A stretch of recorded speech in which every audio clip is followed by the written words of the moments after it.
Make sure it's set up. Can you see me? All right, good. All right.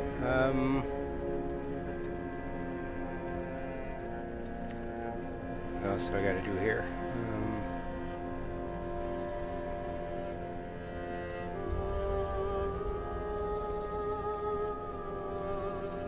I'm going to exit the game.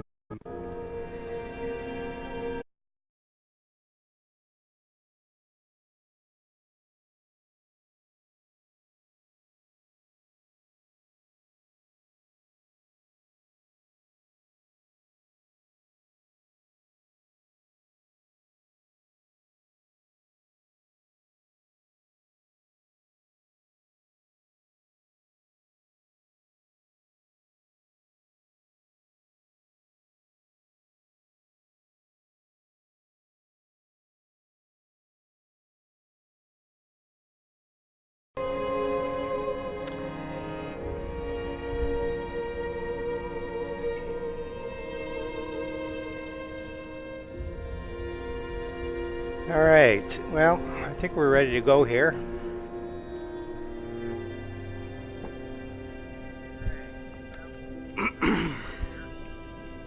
Well, welcome. Appreciate you joining me. This is a new experience for me. I'm going to be learning how to stream on Twitch. A lot of thanks to my son Mike and everybody else that helped me get set up here. What I'm going to be doing is going through, first I'm going to just go through the Dark Souls game to explain the game, and I'll talk a little bit about myself and why the hell I'm doing this, or why the heck I'm doing it, I'm sorry. And then I'll actually create a new character and we'll actually start, I'm going to do a whole playthrough of the game, but so right now I'm playing with a character here that I've created in this game already, and this guy's already gone through, this character's already played through the whole game.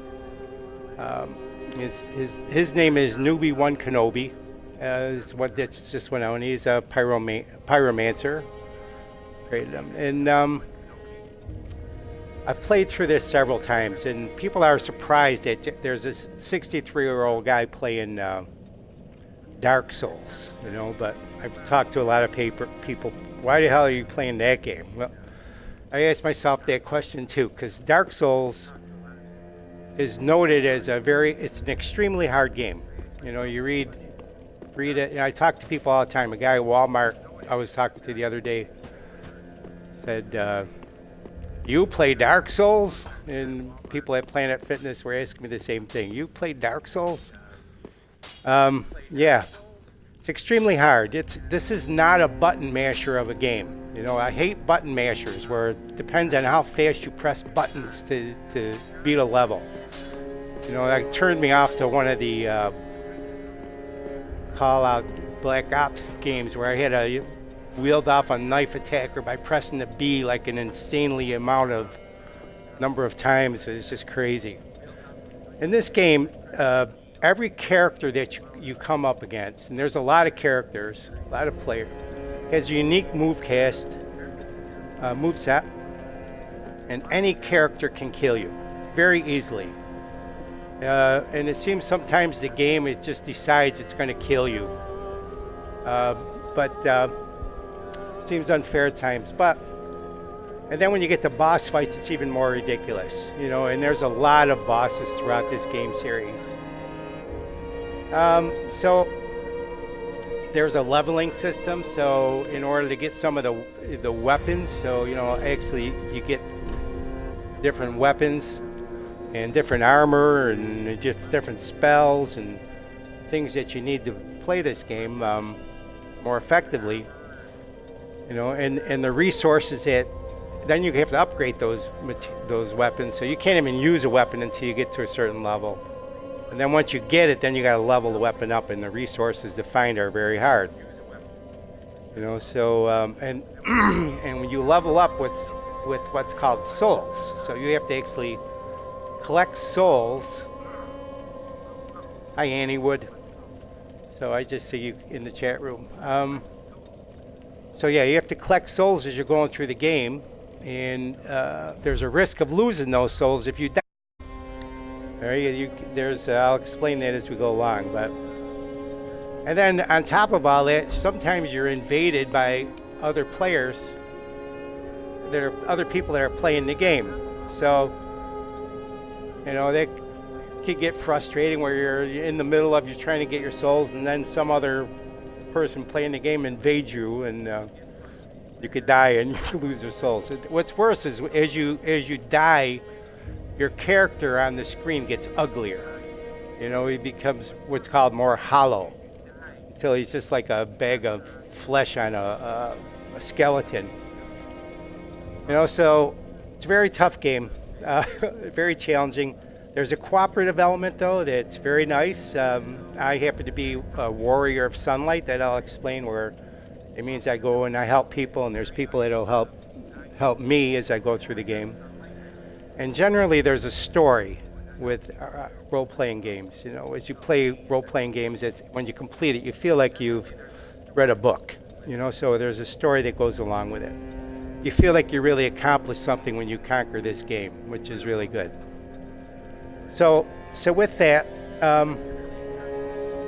what I have here is my character, Newbie One Kenobi. You can see here he's got like a glow around on him. That's because I have some special rings here, and there's a special ring that boosts his attack when I have that ring in, and that's what that glow is. And then I have other rings that boost different elements. I got my weapons here. And they're all on this character. My weapons are all leveled up to the max, and I got a shield that's leveled up to the max, and I'm a pyromancer, and there's like a pyromancer flame, which is like something I carry in my hand. If you look at my character's right hand, I just carry this flame, and it allows me to throw cast spells, pyromancer spells with it. And there's different types of spells or pyromancies that I could cast. All right, so and then up on top you can see that there's a red bar. That's my health bar way up on top, that red line. The one below it is blue, where it's it's like a mana thing. I can't point to it, and then there's a green one, which is called stamina. So as I start jumping around, my stamina bar just goes down, and if I go out of stamina, then I basically can't do anything. And then the bosses or enemies are out there, and I'm fighting out there, just have free will on me. They'll just kick my butt.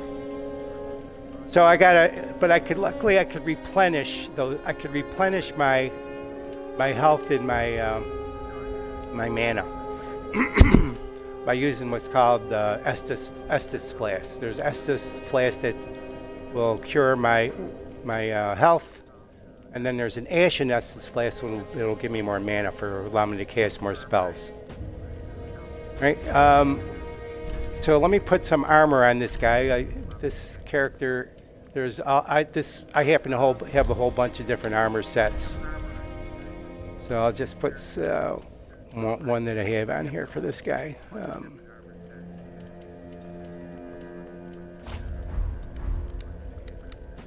right, and I'm going to take off one of my weapons. I'm going to take off I got it's an Avalon, which is essentially a crossbow that fires 3 bolts at a time, but I'll just get rid of that.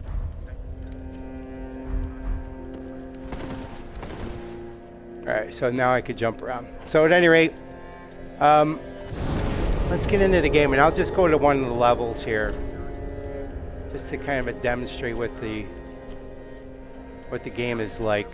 And I'll go to one of the levels where there's a lot of characters. Let's go to Grand Archives.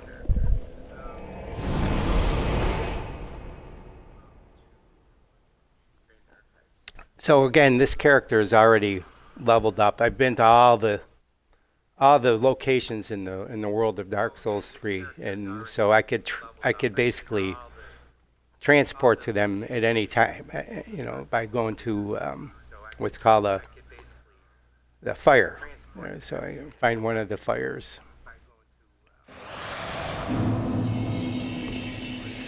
So here's one of the bonfires right there. So if I were to sit down in front of that, rest in front of it, I could travel, and then I could just pick any of the certain areas, and then within an area, I could go to certain locations within that area, right?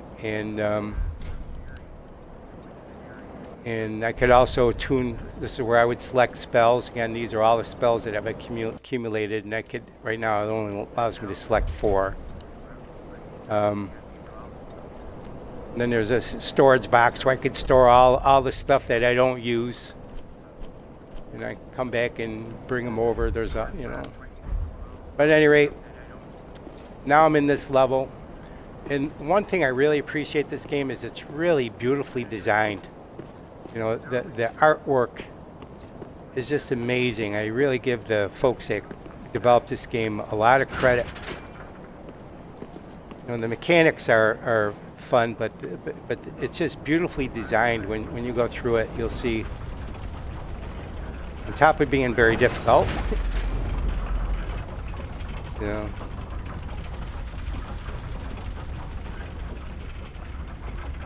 just taking an elevator up here. Oops. I was supposed to get off there. Now I gotta ride it back up.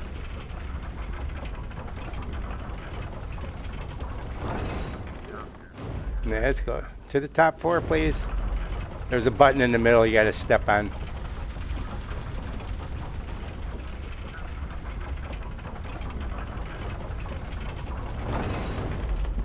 All right, so I could go this way, and there's a whole bunch of enemies down that way. Back into the building, there's a whole bunch of enemies down this way, and I could actually take this route, and there's like 3 giant enemies. But then if I were to go straight ahead, that's where one of the bosses is in the game. Usually every area has got like a number of bosses. And this one's got one of the key bosses. And I've already beat the boss, but I can actually help people. So the way I help people is actually there's a symbol here. It's called the White Sign Soapstone. And I could leave a symbol, and I'll put it on the ground. Now, anybody that's playing this game, if they have certain conditions met, like their character is, they're working towards beating the boss on this level, and they'll come up and they'll see that, they could actually summon me, and I could be transported into their game to help them with their game. I'm a Warrior of Sunlight. So, Warrior of Sunlight, there's several covenants. Let me explain what that is real quick. So I'm just going into my equipment screen.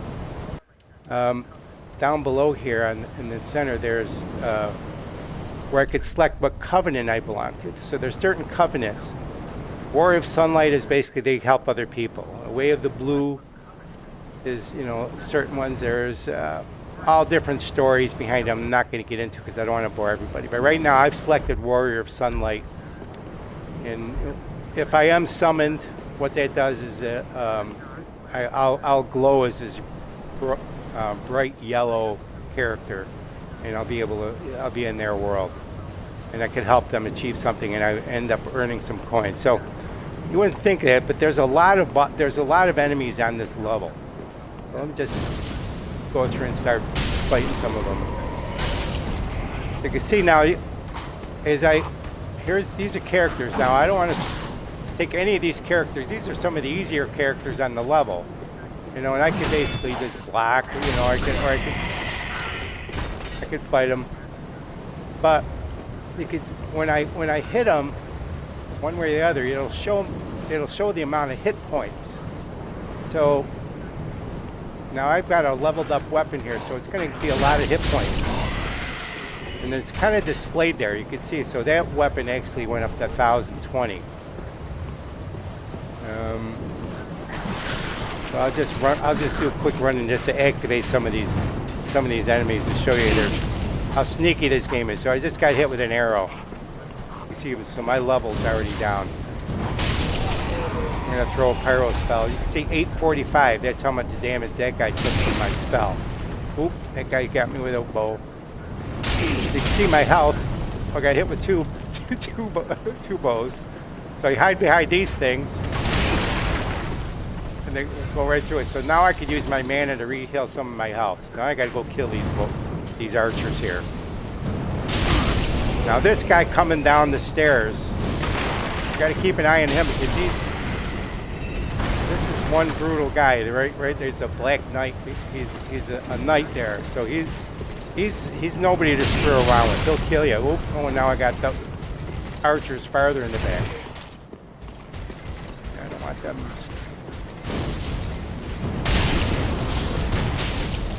And you see, oh, see, now I'm being summoned. So I'm in.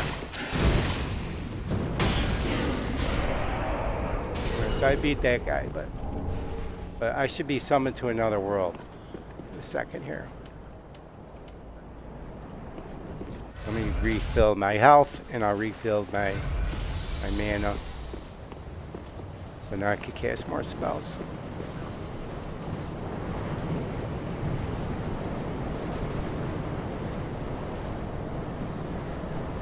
Hey, it's Jim. How you doing? Hey, welcome to the game. No, there are no babes, Jim. just the old bastard here. All right, so here I am now. Here I am as a character in. I don't know what happened. I was summoned.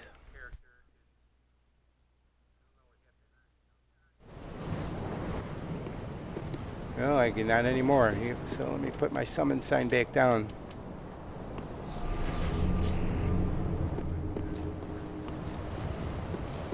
All right, so let's go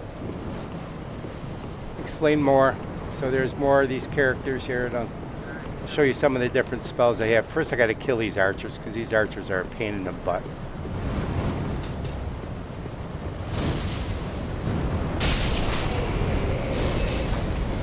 I'm ducking those arrows. They're a little bit slower. And these guys are pretty deep defensive. You can't just go up and start butting. You know, there's definitely teamwork. So they'll gang up on you. When the game decides, I firmly believe that when the game decides to kill you, you're gonna die. You see those little white things that I just, you know, that glow after you kill an enemy? Those are like things you pick up. Oh, I don't know why I put that down.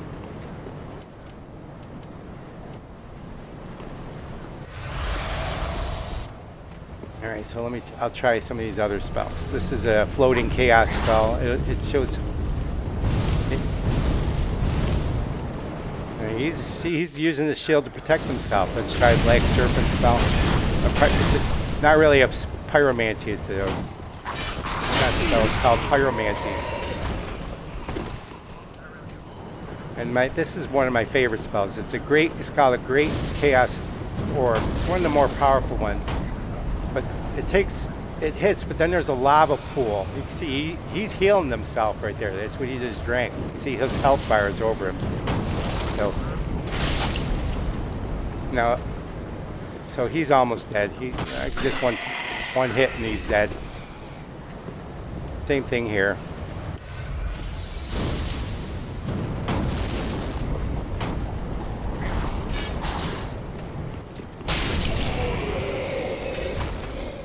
All right. So now as I go up here, there's going to be more of these black knights. There's a red-eyed knights or whatever. They're pretty wicked. Now there's a team of them. There's 3 of them.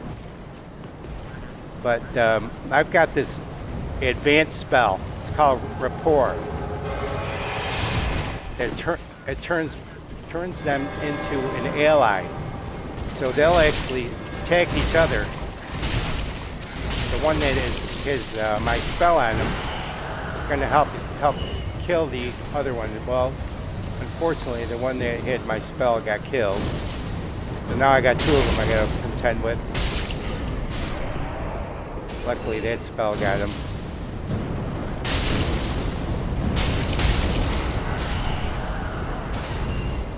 So you can see here, there's those white lights. It just pillage the corpse, and so those are upgrade items. Things I could use to upgrade my weapons, or my armor, or my. Oh no, you can't upgrade armor, but you can upgrade your shield or your weapons, or your some of the things you need to cast spells, like your staffs or your pyromancy glove, or your there's different types of character. You could actually be different types of magic. There's faith spells, which are like healing spells. There's also like lightning spells you can cast. Those are all faith type spells. There's sorceries, which are things like soul spears and things like that. And then there's here's Kath. Hey Kath, how you doing? Thanks. So I'm just explaining the game. So right now, this is normally where a boss would be, in their room, right? So my summon sign disappeared, but here's another bonfire. Now, what happens if I were to sit at this bonfire? All those characters that I just killed coming up into this area, they all respawn, so they're all back. The problem is, if I were to die, I go back to the bonfire, and all the souls that I've accumulated. You can see the number of souls that I currently are displayed on the bottom right of the screen. You can see I got 29,999, so I got almost 30,000 souls. Those are things you use. You got to pay for your upgrades. So if you're going to upgrade your armor and your weapons, right? You accumulate souls. Every time you kill a character, you accumulate more souls. Right? So I'm going to go get some more souls. But in the meantime, I'm going to put my summon sign down here and hope that maybe somebody wants me to help them go fight the boss. So I'm going to go down here. You can see all the enemies that I killed. They're all back to life, and there's a crap load of them. So first I'm going to start with the archers here.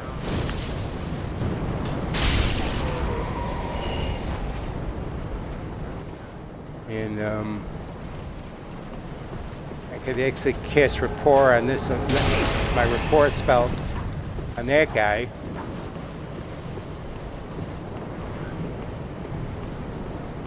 That archer is shooting at me again. Oh.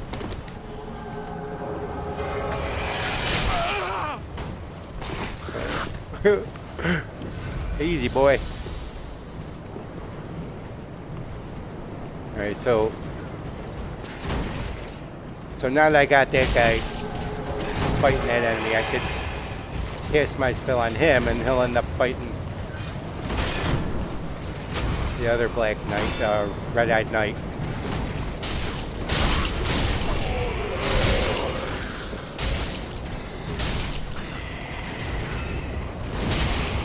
So you can see my spells now down at the bottom.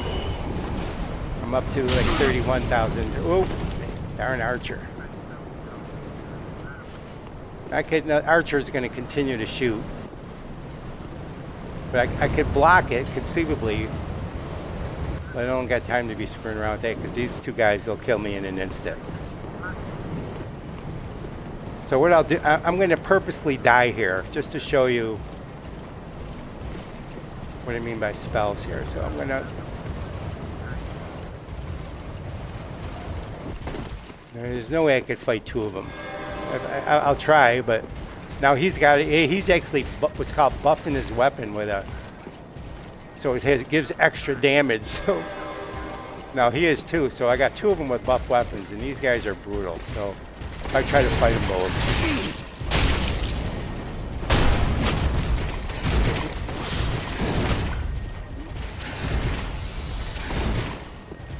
just heal myself. No way. Oh, and then I got the third one coming at me. Oh, great. Alright, so now I'm going back in here.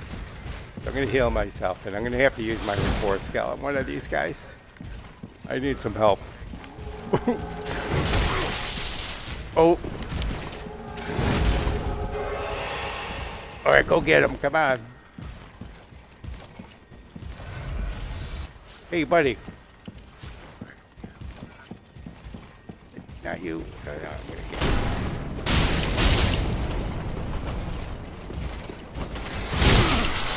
Oh.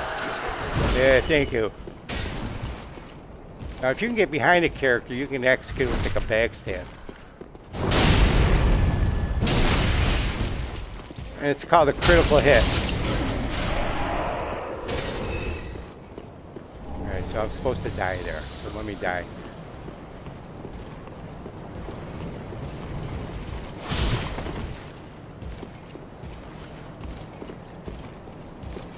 And I'm...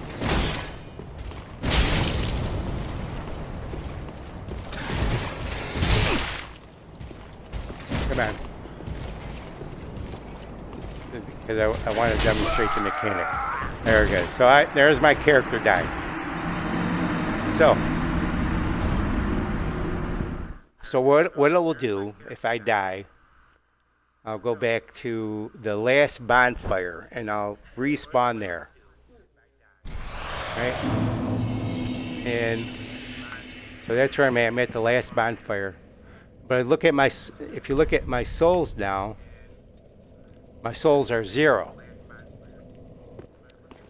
So I've got but there's a green orb out there floating where I last died.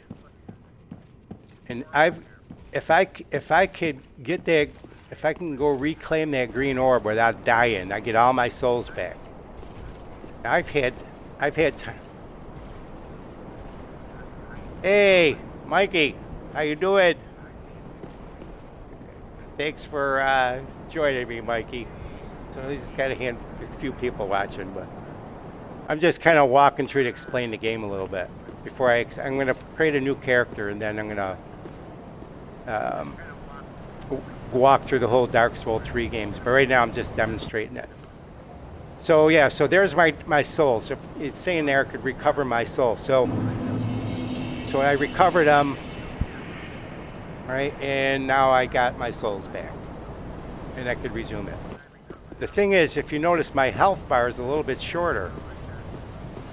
So, and if I were to go up here now, my character is now, I'll take off my armor here. My character gets a little bit uglier every time. Yeah, so he's got some like scarring on his face, but he'll get uglier and uglier as I continue to die. Right? And I could use what's called a purging stone. This is actually, it's called, the condition is called hollow. I'm becoming more hollow. And there's a item that you could use called a purging stone. That it reduces the curse and cures your hollowing, so it gets you back to looking normal. But the main thing is, it doesn't matter what you look like, you're going to fight and play the game the same. But up on top, my health bar is considerably shorter, and my mana bar is shorter. So that's because I died. Every time you die, your health bar is shortened by a certain amount. But you could reestablish that level of health and mana by using what's called humanities. And throughout the world, this is consumable. You collect these humanities, and if I were to use one of them, you can see my health bar goes up. All right, so now my health bar is back to where it was before, and then I could resume. I could resume playing, you know. Now I've played this game several times where I've lost You know, I died with maybe like 200,000 souls, right? You can't just you got to spend your souls in Firelink Shrine. So let me explain what that is. So from the bonfire, any bonfire, you could go back to Firelink Shrine, and that's sort of like the home base. And there's a number of things that you could do with those souls that you accumulate, including upgrading your armor or buying items or leveling up. So here, this is the shrine mating. It's called. For the Lords of Cinder, Link the Talk to her, very well. and I could level up. Then touch the darkness. And basically, what I would do is just trade souls with her for level. These sovereignless souls. All right. So right now, my characters in the top right is this character here, Newbie One Kenobi, is level 128. You can see the souls that I currently have in my bank are 45,969, and then right below it tells me how much I need to level up. So I need to have 106,000. So I don't have enough to level up. And basically, if I did, I would be leveling up the attributes that are down below. My vigor, which is the amount of health. Attunement, this was the amount of mana and how many spells I could carry. Endurance is how much my equipment load is. You know, I have to have higher endurance to wear some of the heavier armor sets or carry a lot more equipment. Vitality is your actually. I think it tells me what each of them are. So vigor is the health. Attunement is your I call it mana, but it's FP is your something number of attunement slots. Endurance is your stamina. That's what endurance is. Stamina is the green bar. So the more stamina you have, the more you could actually do successive attacks. Vitality, this is the one where it governs your physical defense, and it's also your equipment load. Your strength, you know, a lot of weapons that you get require certain strength requirements or dexterity or intelligence or faith. All right, so you have to level up your those attributes according to what you need. Now, if you look at like my Ashen One, may the flames guide thee. I look at my the sword that I'm currently using is right. This is the sword that I'm actually displayed on the top right of the left window. It shows that I need to have at least 11 of strength and 18 in dexterity, which I do have to. I do have those attributes, but there's other certain outlets like this. Here's a Dragon Slayer bow. You can see the attribute requirement down in the middle on the bottom is basically not high enough. I need to have a 20 dexterity, and I don't have that. Over on the right are my stats, or my current levels too. So at any rate, without getting too complicated, we'll do that. You'll learn more as I do a playthrough. But this is yeah, I could spend my souls here. This is the blacksmith. To see what needs me. Blacksmith Andre. I could reinforce weapons. So I could take a weapon and I could, you know, like this long sword here, and I could use some of the Titanite shards or some of the elements or whatever the consumables that I find along the way to use to upgrade them. Certain weapons require certain upgrade elements. I can infuse weapons, so there's weapons where I could actually add like fire or crystal or lightning, and you know, there's a whole bunch of different effects, poisoning,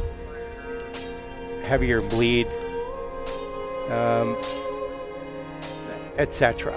Pretty be careful. So I go. that's one other thing I could do is could use my souls to upgrade my equipment. Ah, well met. I could go here to Action this. one. This is the Shrine Handmaiden. Service. She sells stuff. So, and she sells a whole bunch of things like the humanities that I need, all the fun stuff like that. Ashen one. Be sure. And then there's other characters too. There's characters down here. This is a guy that I need to level up my pyromancers. I have to actually free this guy.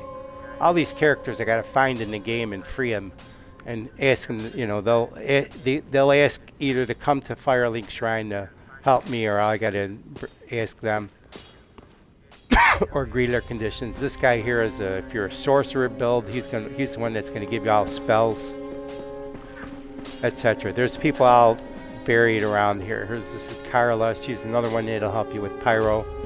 Advanced dark. There normally is a character here. He died. There's normally a character way down that hallway. There's a couple other characters that you could use your souls for. All right. And then there's some that are just here to kind of just talk to you and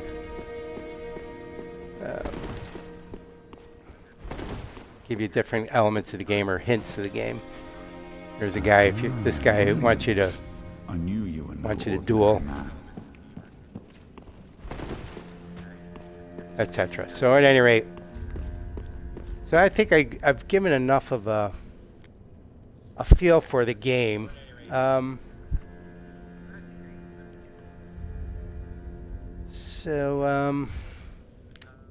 Let's back off here, and I'm going to actually exit. I'm going to create a new character, so I'm going to exit this game.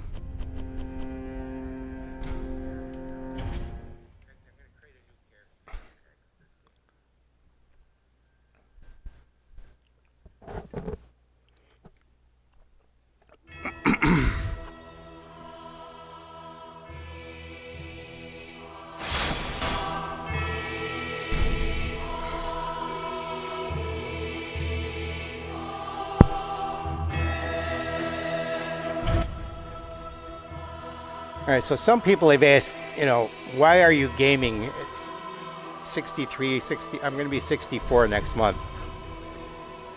And there was a quote today. I was watching a movie called Tag or something like that, and the quote basically said, "You don't stop gaming because you grow old. You grow old because you stop gaming." And so I've been a gamer for quite a while. And I've kind of gravitated more towards the RPGs because I lost my reflexes for all the shooters. I used to be able to compete with the kids, but today, man, it's just all run and gun. And the type of shooter I like to play is camping, which nobody likes. And I like to camp with a team. I used to be a member of a clan called the Orange Brigade, and in our best moments, I always thought that I like to just set up an area that we would kind of defend and have people come to us, and we would just knock them off. But nobody does that anymore. Everybody, all those shooters, is just run and gun. Very little strategy, it seems like, or they're. So I've kind of gone towards RPGs. I enjoy them. So we're going to start a new game. Yes, indeed. We'll listen to the cutscene It here. is called Lothric, where the transitory lands of the Lords of Cinder converge.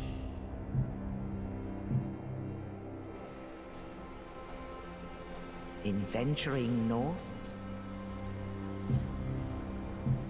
the pilgrims discover the truth of the old words. The fire fades, and the lords go without thrones.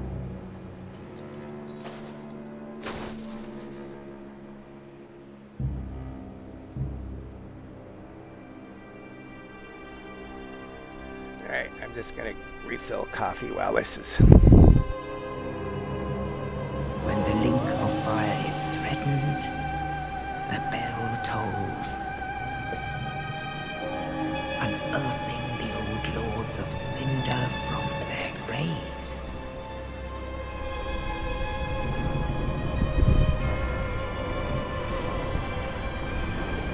Aldrich, saint of the deep.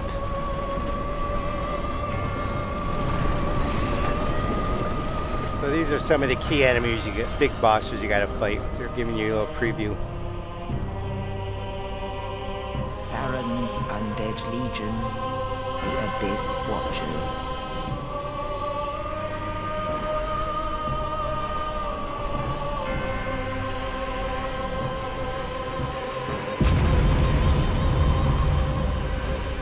And the reclusive lord of the profaned capital.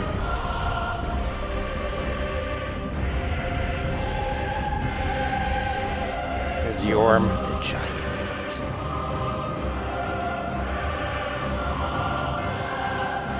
And you gotta have a special weapon to beat that guy.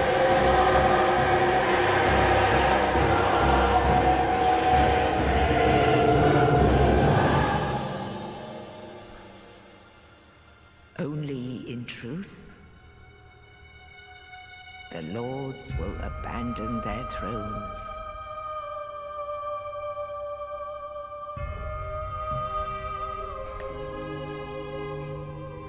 And the unkindled will rise.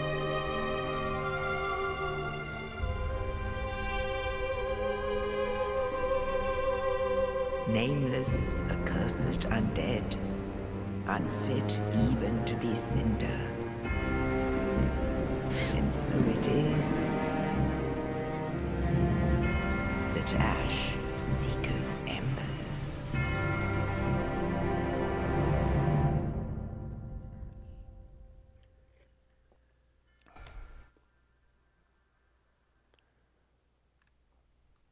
All right, so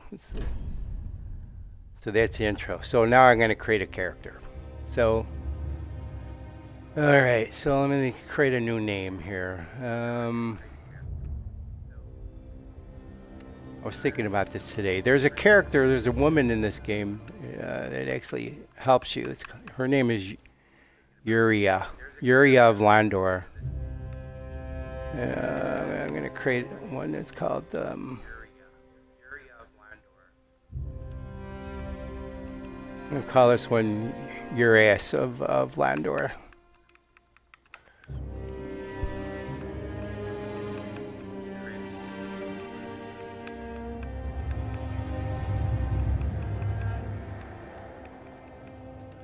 Alright, so that's my character's name. I'm going to make it a female character.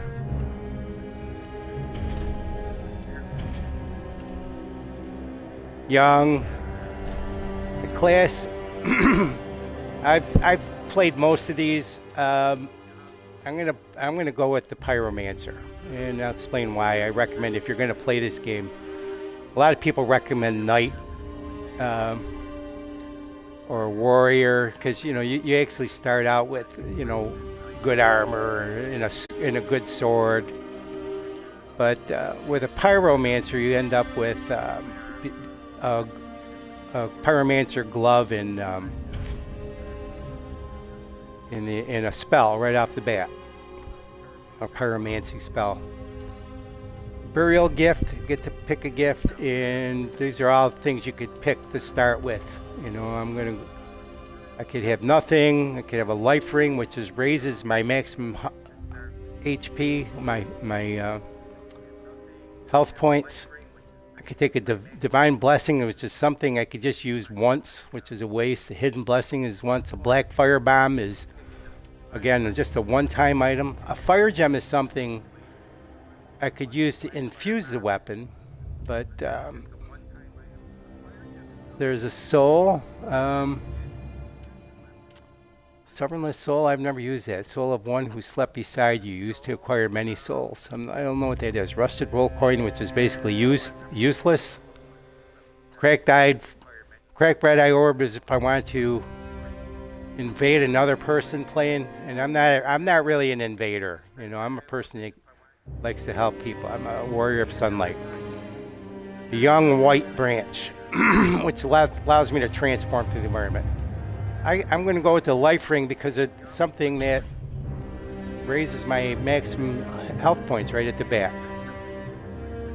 I could set my face, you know, if I want to be different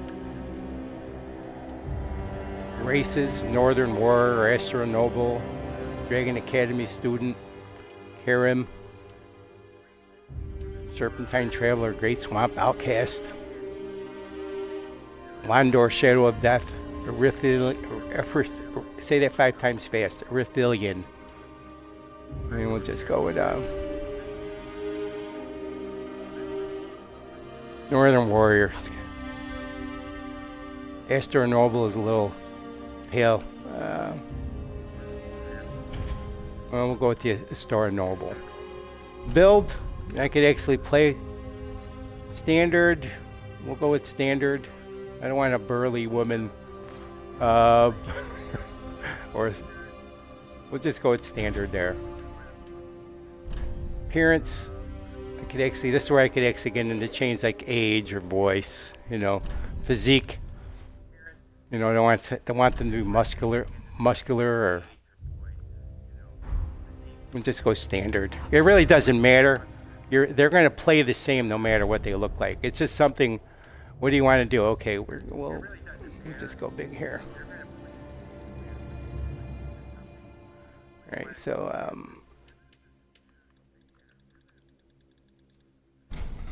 all right, we'll just bump up a couple attributes there, and base skin color. Just keep all that stuff the same.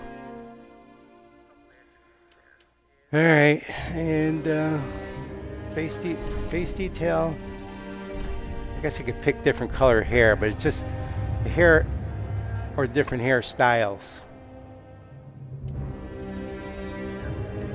You know, so. And we'll go with I don't know, we'll just go with the straight hair. Hair color. And the color really doesn't change too much. My daughter's a redhead, so maybe we'll go a little, I don't know if I can go red. And it's about as red as, not really, it's not very, well maybe, I can go down below and actually really change the color.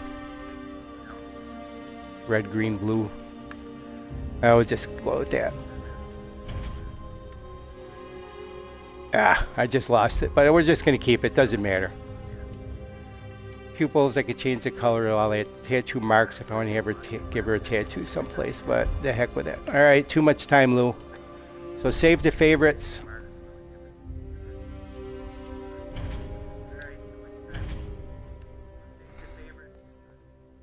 All right.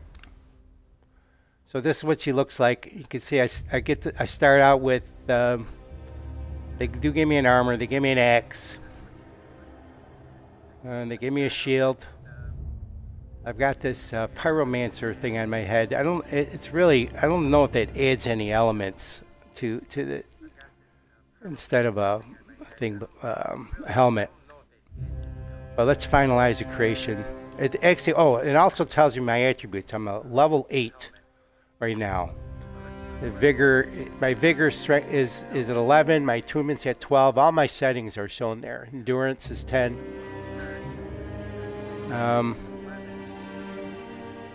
You know, so for a pyromancer, what I'm going to want to level up is intelligence and faith, because your spells do more damage as you level those up. And I'm also going to level up dexterity as I go along here, because there's several advantages to that, including very early in the game I'm going to get a weapon that requires a higher level of dexterity. So all my levels are going to go towards dexterity at first. So let's finalize the creation here.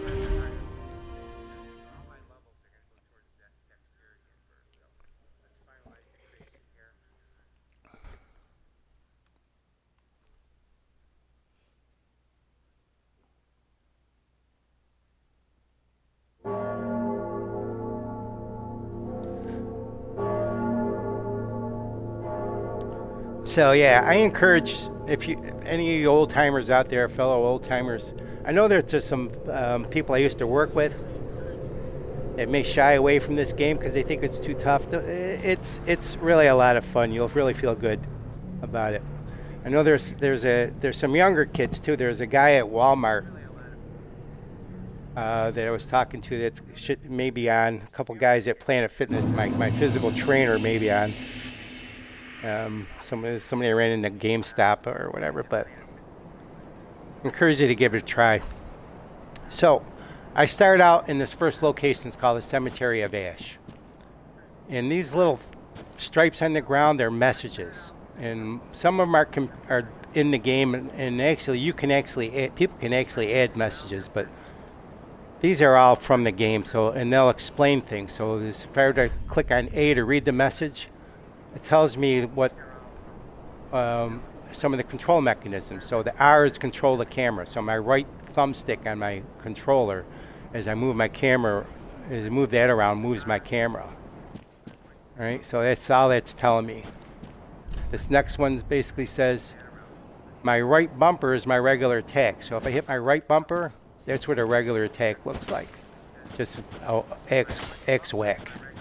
And then whatever way I'm pointing is the way it's gonna whack in that direction. This is right trigger is a strong attack. So my right trigger, you can see, it's a stronger attack. You know, so it's just, you see it does more damage, but it takes more time to wind up. Right. All right, and this right thumbstick, as you press down on it, it locks on a target. So if I were to basically right click on that, there's a target. You can see where I got that targeted shown, and it's showing me his health bar. Now these guys, even though these are probably the easiest guys in the game to beat, they'll kill you if you don't, you know. So you gotta be careful. So it's basically, you know, all he's got too is a broken weapon, you know. And so I'm just gonna. I gave him just one of those attacks and killed him. So that gave me a little bit of, gave me 20 souls just for killing him. Here's another message. Let's go with this. Let's see here. It says B is a backstep. If I hit B, it just backsteps. And what else does it say? It says my left stick in B is a roll. All right, so let me try that. What's it say? Yeah, so in other words, if I hold my up button, my left thumbstick, it could roll. And you gotta roll a lot in this game to duck and get out of the way. What's this say? This says if you move and you hold the B button, you actually run faster. So if this is running normally, as soon as I hold the B button, he runs faster. So here's an item here. Pillage remains. It means that's somebody that died, poor soul. There's something on him. I collect it, and it's the soul of a deserted corpse. So that's worth some souls. I just got to take it to the Shrine Handmaiden to cash it in. All right, so let's keep going here. Learn some of the mechanics. All right, I'm locked on him.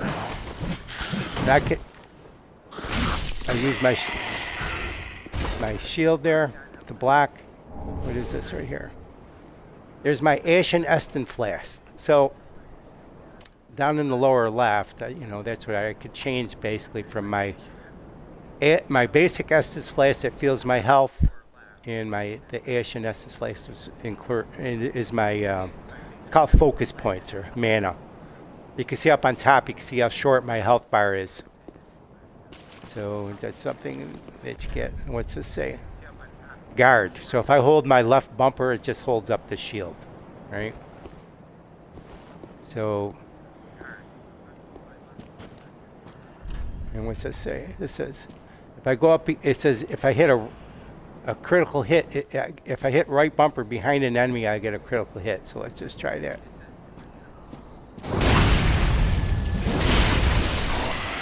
see it does a lot more damage. Alright, so let's go up this way.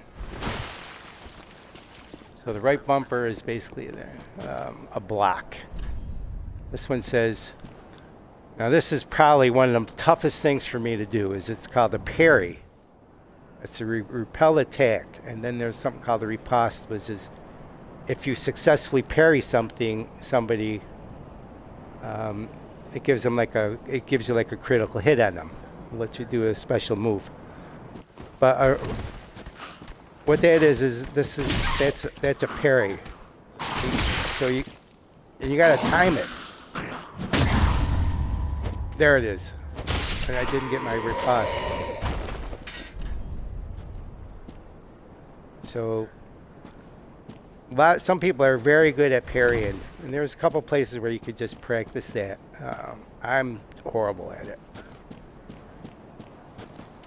But you can see I lost, just from that one guy, I lost half my health. So I use my mana to heal. What's this say? There's an archer.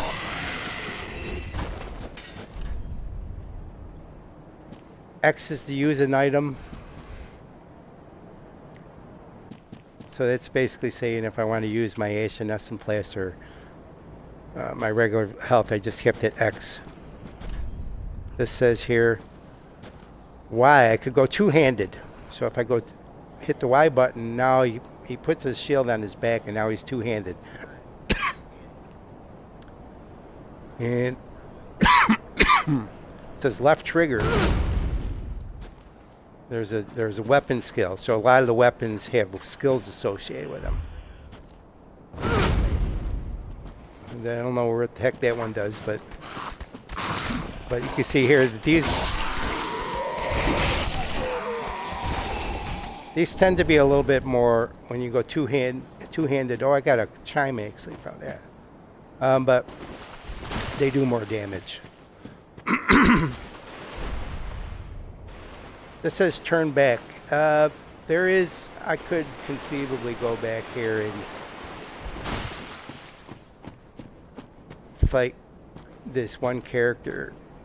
We're way in that top right, there's something there, and they got like bait out there for me. They want me to just go get that little white dot. There's something good out there. Something. I could try to race for it, but I'll get in a fight with that guy. I don't want to fight that guy right now. It's not that important. I'll come back later when I help level up. Some people are very good. They'll go right at those like mini bosses right off the bat. So that's it. So let me go through here. It basically, what's this one say? Oh, to change weapons. I could basically toggle and change weapons. So you can see my left hand here is going back from the shield to my Pyromancer glove.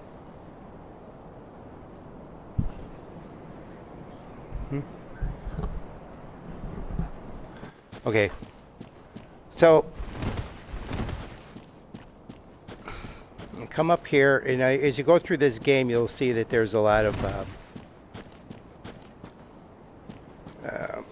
bonfire. So here's the bonfire. I'm going to light the bonfire. Now, if I were to die, this is where I would respawn to. Now, when I sit down at the bonfire, it refills my Essence Flasks. And it's also giving me what that little thing that's shown there is a gesture. I could actually gesture.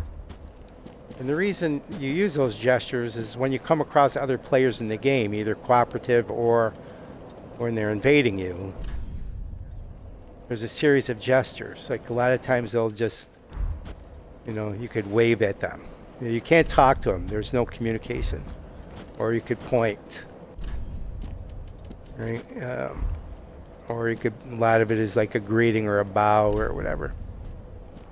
And there's some that are kind of goofy, like jumping up, we did it, whatever. But those are gestures, and you could actually change them. So I just got this new gesture, which is rest.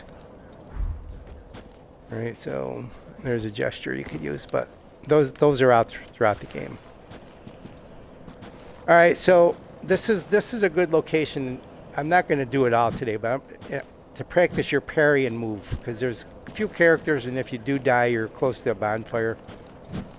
But you know, and remember, it's all it is just this right thumbstick, and you want to time it so it's just as he's about to hit you, you parry without dying. You can see my health here is already down 2 hits.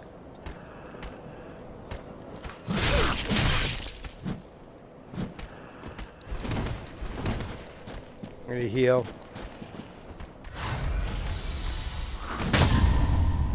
There it is.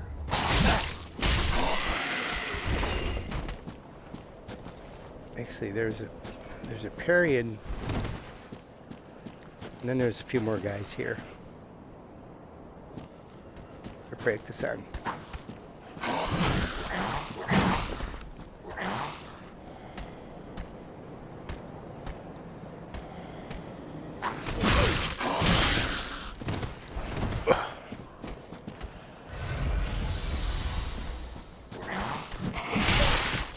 Oh, I parried way too early. And now I use all my health things. There it is. And there's my riposte. Alright, so you could practice. Some people are very good at that, especially when you get into people. It's called player versus player. You get people attacking you, and there are some people that are really good at that. They're the toughest components. Unfortunately, I'm not a good parrier.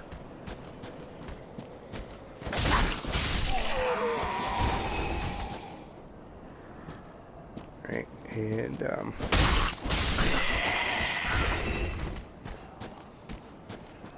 get block. I'd rather block and then just attack.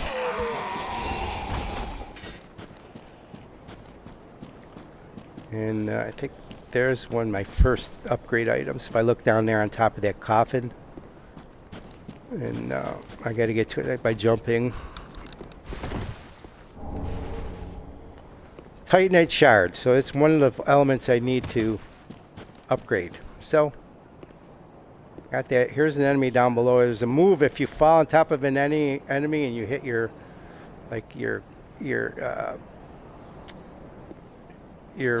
attack button. Pretty much does a pretty wicked level of damage.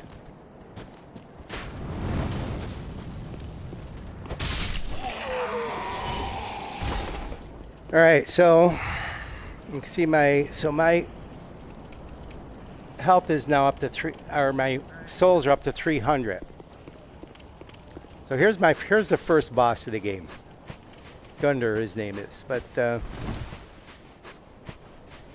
gotta fight this guy. And luckily I got my fireball spell in. I should have told you that actually. You can see my fireball spell. That's what I get when I pick Firemancer. So it allows me to do that. Unfortunately, I can only refill my mana once, and I don't have a lot of mana. So let's just remove the sword. All right, it's not something I could use as a sword. I still have that, but it wakes him up, and then it starts the battle. So that didn't even hit him.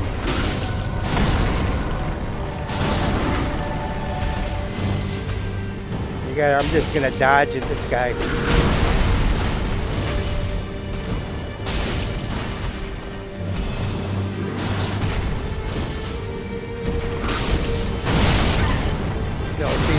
can see the amount of damage there. Let me heal. Oh boy.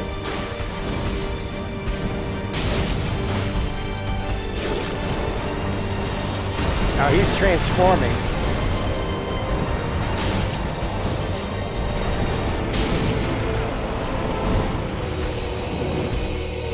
I'll refill my mana.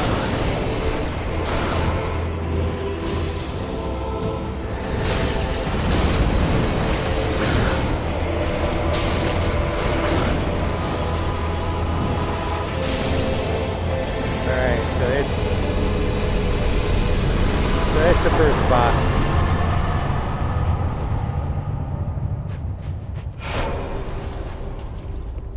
I would say he's probably the easiest boss you gotta come across. Bonfire. So by the way, now all these at the bonfire could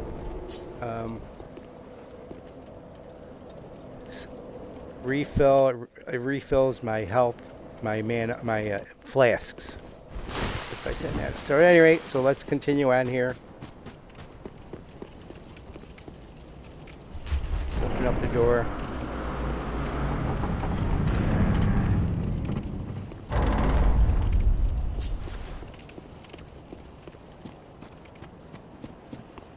Alright, let's go up here.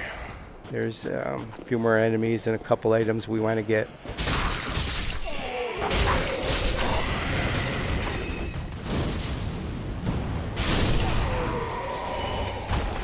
Throw a couple of pyromancy spells.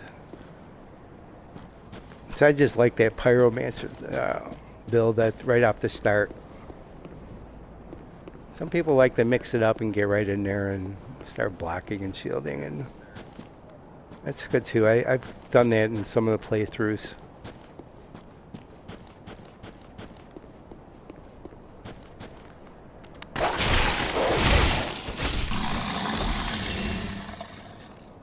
It's a skeleton dog or whatever the heck it is.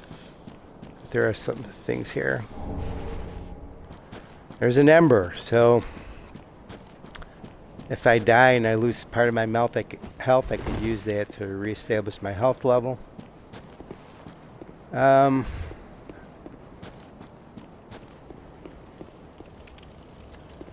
This is Firelink Shrine here. So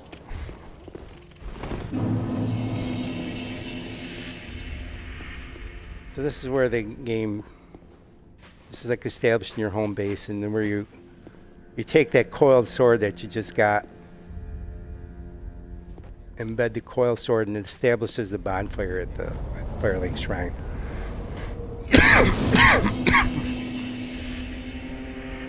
So now you could teleport back here anytime, and you can talk to the Shrine Handmaiden To the bonfire to level up. One. I mean the Shrine. I'm a firekeeper. What is she? The Firekeeper. It's called.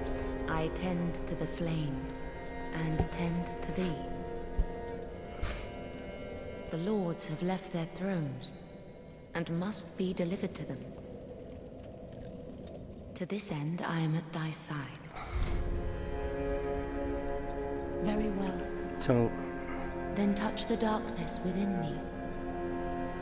Take nourishment from these sovereignless souls.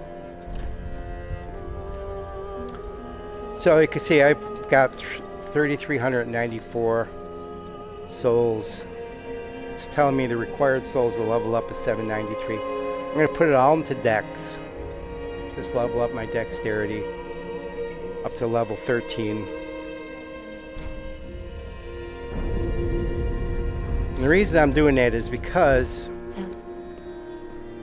there's an early weapon here, early in the game, with a boss that's right outside this door here. Then not a boss, it's like one of the tough characters of the game. And he's tough, but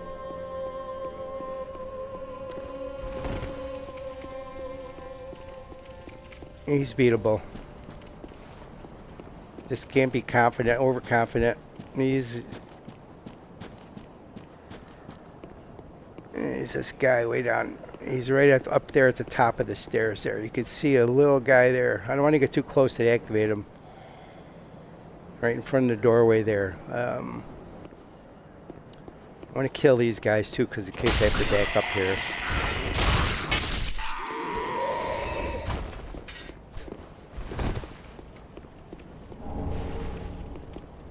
Another ember. That's good. Now normally, I wouldn't go after this guy right now, but I would wait till a little bit later in the game. But I want to get that weapon that he drops. He drops a pretty good weapon called the Katana. Let me put it there. Katana. Here, now he's coming at me. So I'm going to just start hitting him now. You can see he doesn't have any armor or whatever, but gonna make me waste my mana.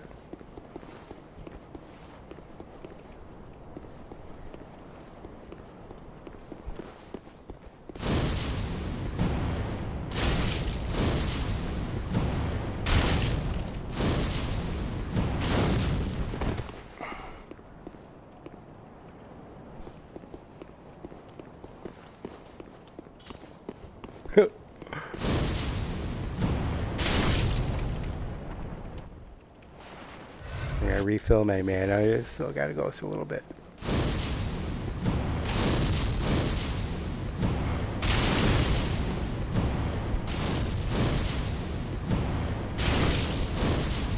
Okay, a couple more hits, maybe. Oh! So I just rolled out of the way.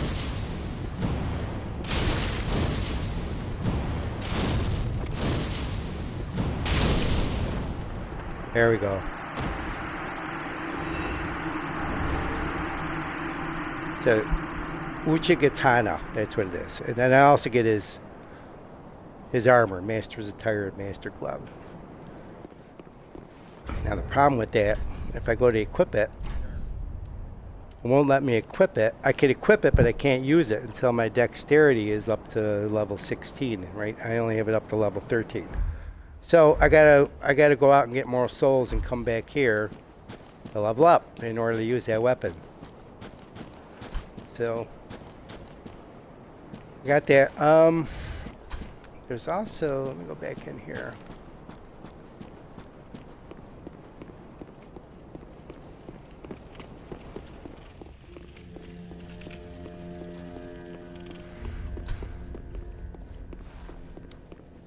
There's some early bonuses that you can get. Let me go up here.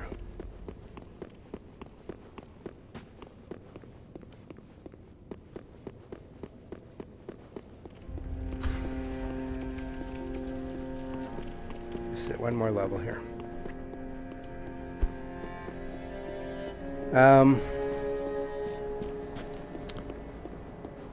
That are up in this tower there.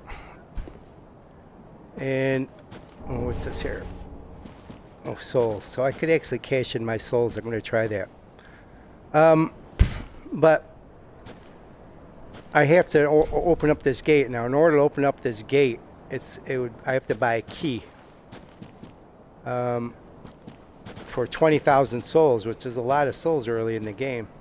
But some people are able to figure out how they could actually run up this tree and make that jump. I have made the jump like 3 times in my whole play in this game, but you know, they just come up here and jump up there, but somehow they get up there. I'm not able to do it.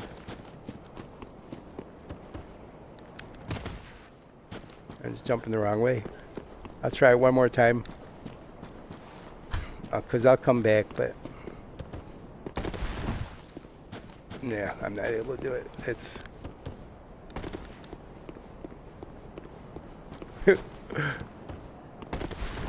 yep, can't do it. All right, that's for the kiddies. I'll end up buying the darn key for 20,000 souls so I can get up there. But I'll come back later to get it. But there's a nice bonus up there around. You get actually a nice ring that helps your stamina, and there's I think you get a shard to actually get another extra healing flask. But at any rate, let me go in here and sell my souls. The Shrine Handmaid. Thine acquaintance, Ashen One. I am but a humble handmaid of the shrine. Weapons, armor, trinkets, and spells.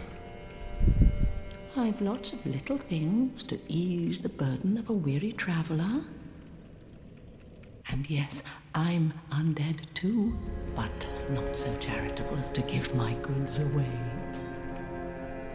Ashen One, fetch souls and bring them to me. As is thy wont? No?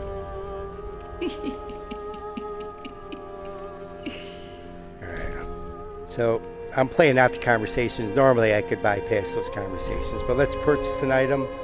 If I wanted to buy something from her, it tells me the price in souls and what they're good for. I do want to buy this white sign soapstone. It's for 500 souls, so I'm gonna buy that now. That just allows me to help other players very early in the game. Anytime I help other players, I gain souls, especially if they're going up against a boss and we beat the boss. But I can also sell things. So I'm going to sell my the 2 souls that I've got. Well, I've only got 2 of them. It only gives me 400 points. They may give me 1 more level. Let me see if I go back to the shrine, the Firekeeper. Ashen produced the mark of Atolothric, where the homes of the lords converge. Very well. Then touch the darkness. Level up here. Take nourishment from these sovereignless souls. I can get up to level 14. So I need 2 more levels in order to be able to use that Uji-Katana. All right, so let's go get more souls. So I think we're ready at this point to move on, and the way you move on is actually go to this bonfire, you travel, and it brings you to the first area outside of the starting area. It's called the High Wall of Lothric.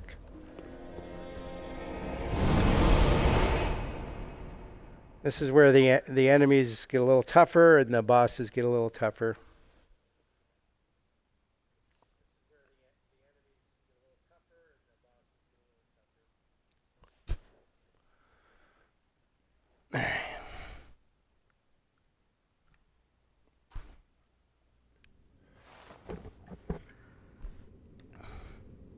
So this is just where I'm starting out. Open the door.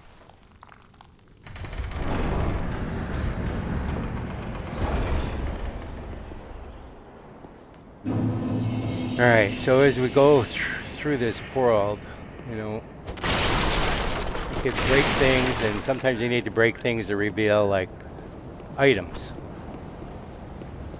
And just what I love about these games is the art associated with it. You know, I can't imagine the designers that put this stuff together. Just the design, the level of design in these games is just beautiful. There's a bonfire here.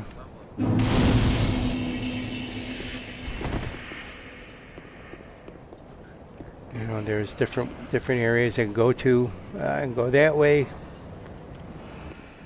can see the enemies. By the way, pretty much if you could see it, you could go down. You could go to it. Well, there's a guy right here around this corner. Those darn archers, but.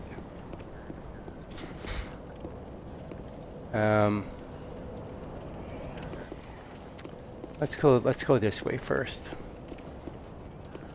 There's some tougher enemies down here. I'm gonna get my shield out because get these darn dogs. Delta dogs. You can say you take 3 hits with that axe. And there's these guys that are they're passive. This guy's got a wicked axe. Oh, you can see he took half my health off with that. I'm gonna go up the stairs here. This guy will chase me right off the bat.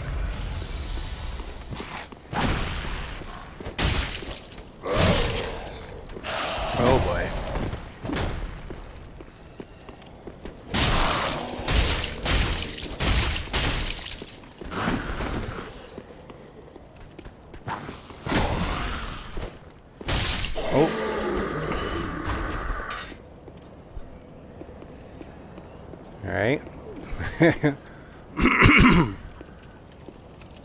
So there's another guy too. He's got a longer pole arm. This guy could be tough too.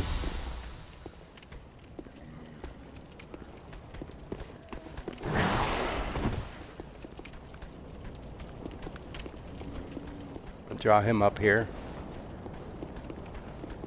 I always find that it's good to try to draw them out. If you try, as opposed to going to them, because then all their buddies, they start getting attacked by other. Oh, so you can get behind the character. You can do a critical skill. Oh, that's not good.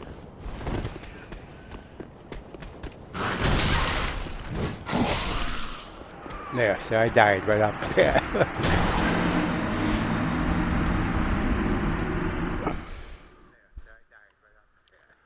So, it's my first death in this game, so it's alright. Luckily, I'm right by the bonfire, so my souls are right there. Unfortunately, I lose a little health. I regained the souls that I lost, but everybody that I just killed is respawned, including like even this archer, the dog, the guy with the fat axe, the guy with the pole arm. Alright, so you gotta refight them all.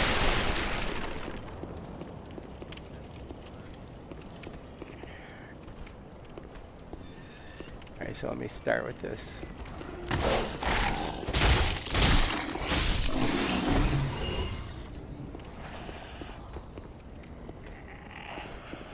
This guy is coming up the stairs. Where is he?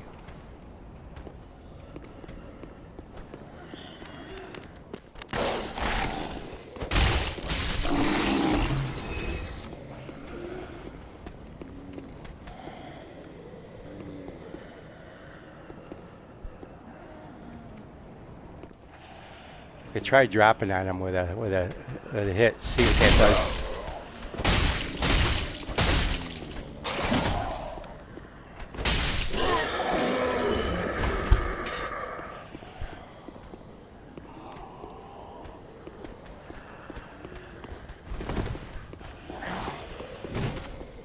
Right. So this guy, I'm just gonna pyro. You see, it did 101.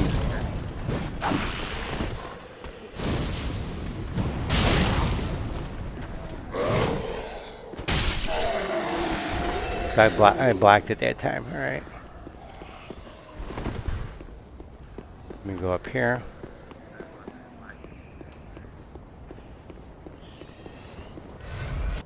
Refill my health here.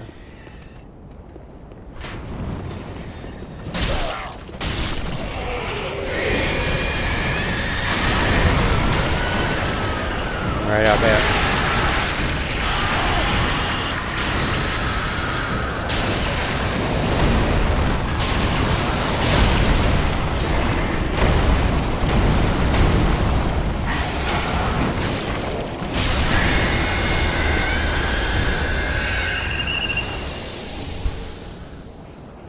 Alright, so that gives me a good Titanite shard and an ember, which is good. So now I get a longbow and standard arm, so I could equip that now.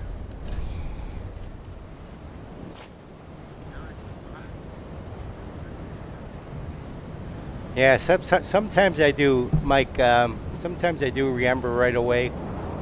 But the reason I don't early in the game is because right now I only have 3 embers.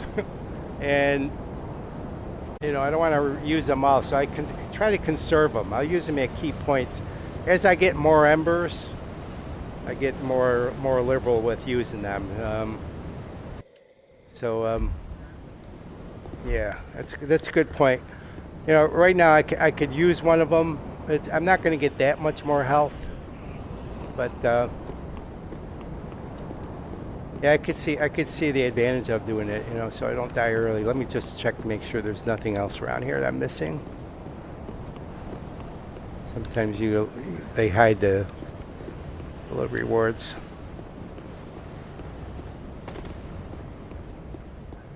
So these guys they'll all stay dead until they won't respawn. If I wanted to, I could go after some cheap points. These poor guys are just, you know, just sitting ducks if you want to, but you don't get a lot of points for killing them.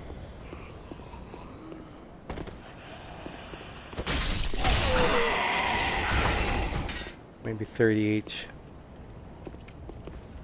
Right, I won't go down that way right now. It's pretty much a dead end. You know, right now, at this point, I can't go down there because here, I'll show you. There's one more guy down there.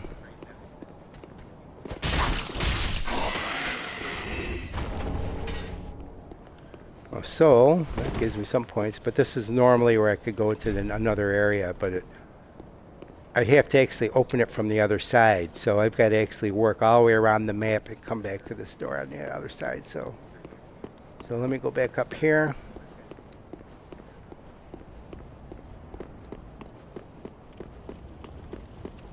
And I'm going to go the other way now. But first, let me go to this. I'm going to go back here and just read.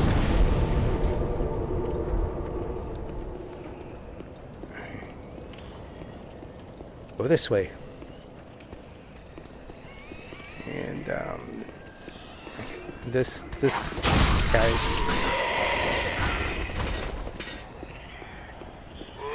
guy here, see, he's given like a spell or a call, and he's calling some of these other enemies to come. Wakes them up.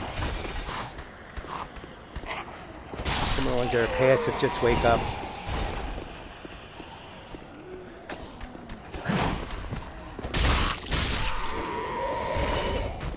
And the rest of these are still all passive. I mean, I can hit them. That's the critical hit you get from if you get behind the character. The kind of just goes into an animation sequence and does a lot of damage. But what's this here? Another soul.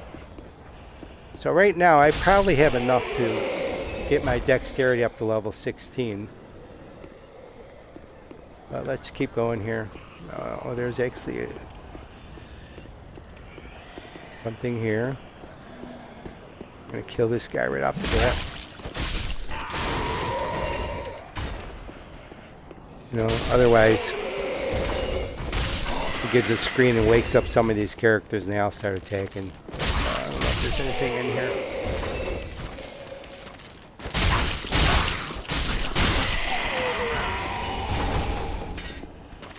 Firebomb. Firebombs are helpful. You just use them once though. What's up the stairs here?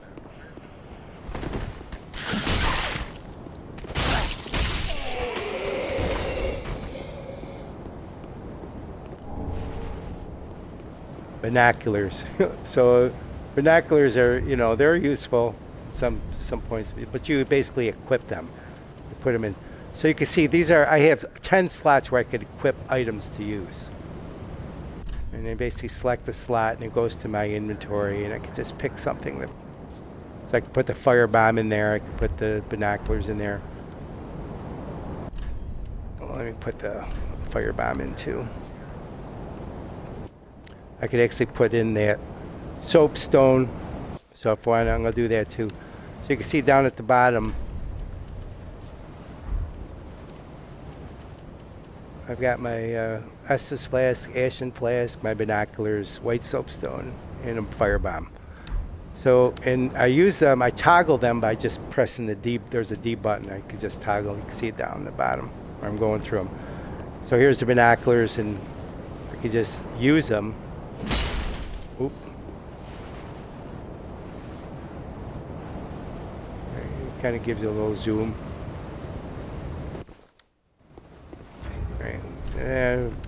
I'll get him out of there though. Alright, so let's go here. Keep going.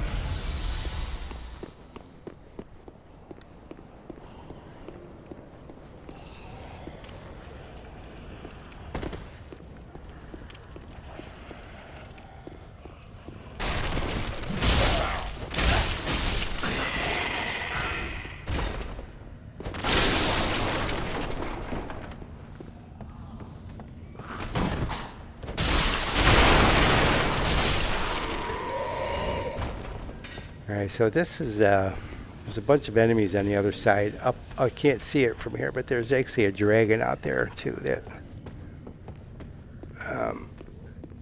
you don't really fight, but he's really a pain when you first run into him.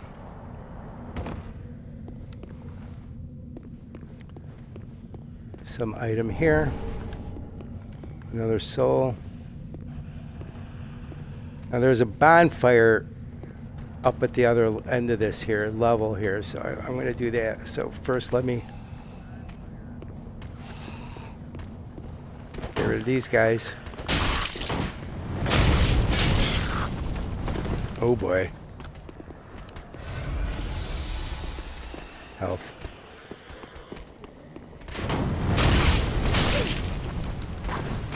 Son of a gun. I got an arrow stuck in my head. Alright, so let's... We have to go get that archer first.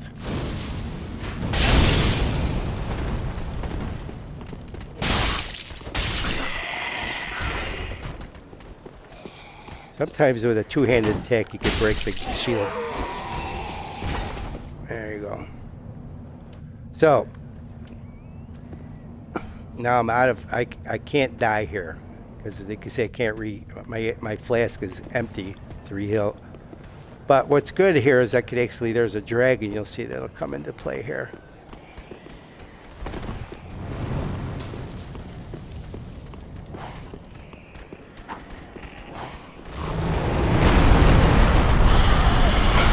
And actually,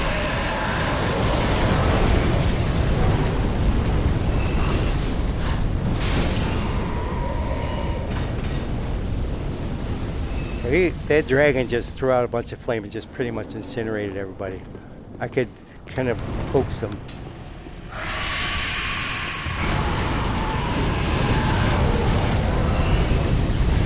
So he's basically killing all of them right now.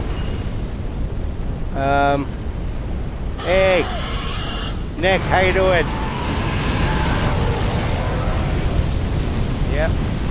Welcome, Nick. Yeah, I just created a new character. I just demonstrated that I've already died once. This I'm not going to screw around with this dragon. This is like all bait. If I were to go out after that stuff, I would be toast. So what I got to do is I got to time it. I want to run by it, so I want to actually get him to breathe his fire. And then I want to time it and run by it. I don't want to get hit by that.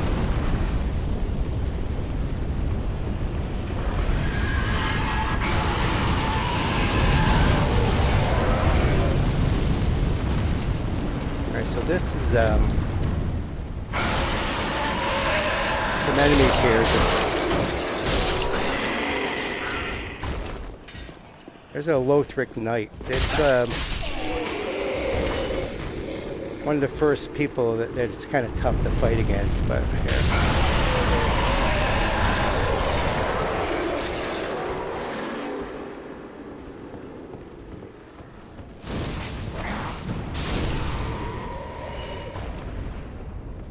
Alright, so let me see, there's something up here.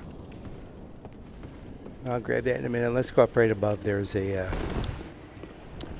this is the bonfire up here.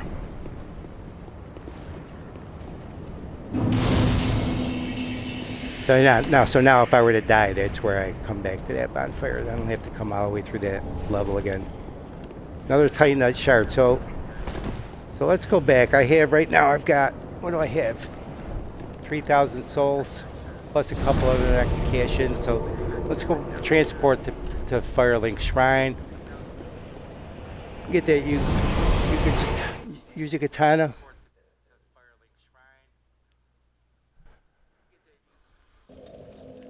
So Nick is, he's my physical trainer. So far I got my son watching, and I see him in, people at Planet Fitness, guy that teaches me stuff. So at any rate, let's go up here. First let me sell all my souls. Ah, well, how may I be of... So I've got 4, so I can get 800 souls for selling them all. Ashen one. All right, good. So now I can go to this shrine, the firekeeper, Welcome home, I speak thine heart's desire. and get that dex level up to 16. Very well. Then take nourishment from... There we go. And from that,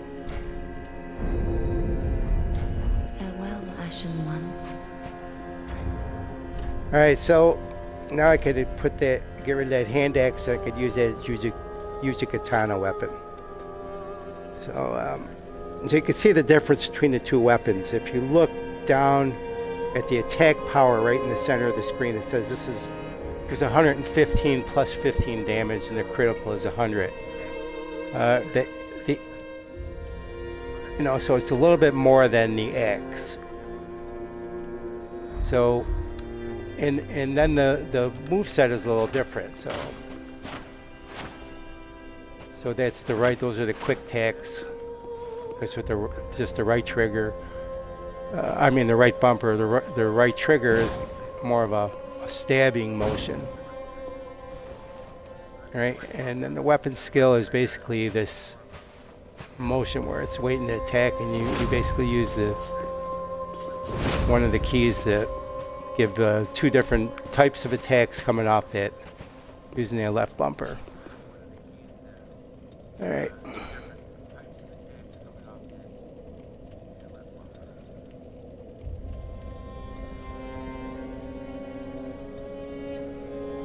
All right, so yeah, I still have to get better at chat. I see you guys chatting. I'm watching the screen. Something I'm learning how to do is I got to go back and forth between my computer. I have my computer in front of me, but I'm watching the TV. I'm watching the large screen TV. I don't know if you can see my setup here. I'll move my camera, but it's the TV, and then, you know, just down below is my computer. But so I gotta learn how to go back and forth between the two. Get better chatting. So hopefully I'll get better as I go along here. Appreciate it. But any other advice, things like that, I appreciate. You know, throw out the suggestions. So let's go back to where we were.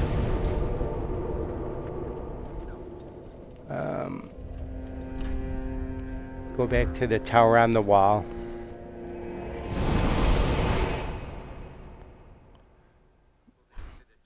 I'd level up that weapon a little bit, but I need more souls to do that, so we'll go do that. Get some souls first. Now I could just go through and kill those characters for souls, but I'm going to just advance the story here and we'll move on to another area. Maybe I'll try taking on that Lothric Knight. And the reason I fight those knights is they've got some nice armor, and they've got probably my favorite weapon in the game, which is the Lothric Knight sword.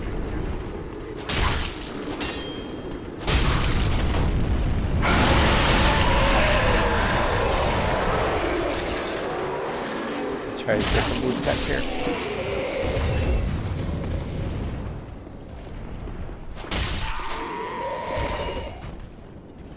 All right, so let's see if I can get this knight to drop something nice for me.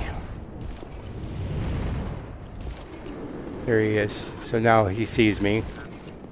Come on. See if I can.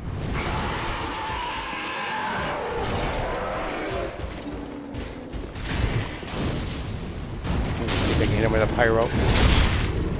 Oh boy.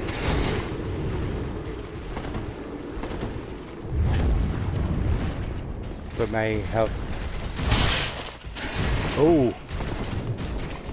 He didn't let me heal.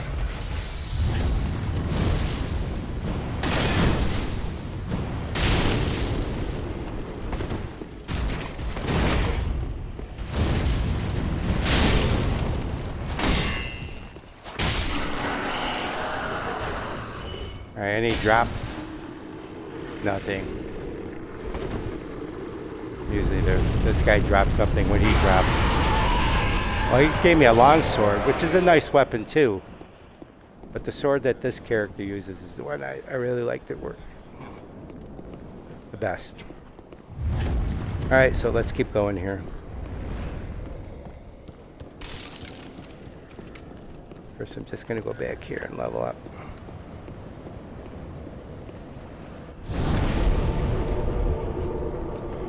Or refill my soul, my flasks. Alright, try to conserve this time. So you can see that he respawned. This guy, these are thieves. Alright, we'll grab this here. Firebomb.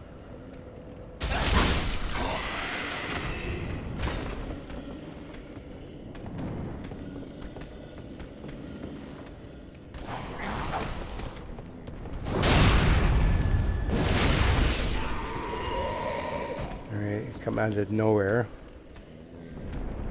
Alright, yeah, I want to go this way.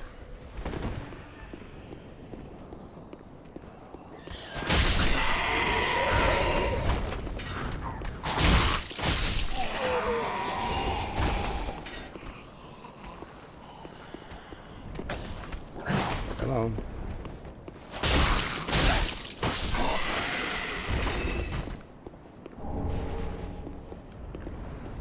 That's a good weapon. Good drop. It gave me a pair of trousers. Woohoo!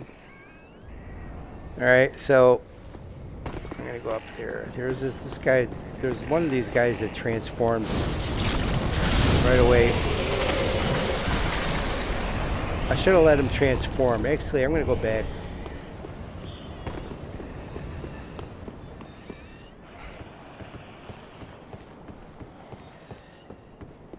The reason I wanted to transform is if I could get the, oh, there's something I missed here. If I let him transform into a character and then kill him, he drops a Titanite shard, which is what I need to upgrade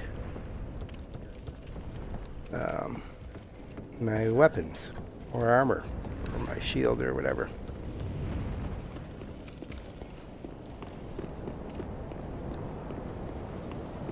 I did again.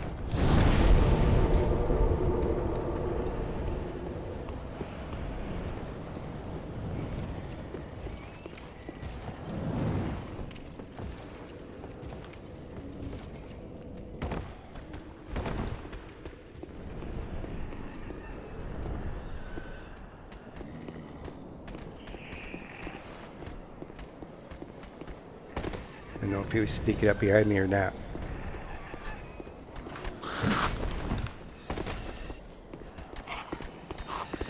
Alright, so let me kill this guy first.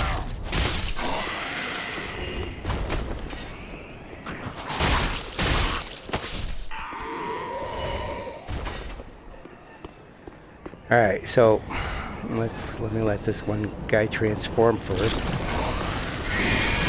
Now he's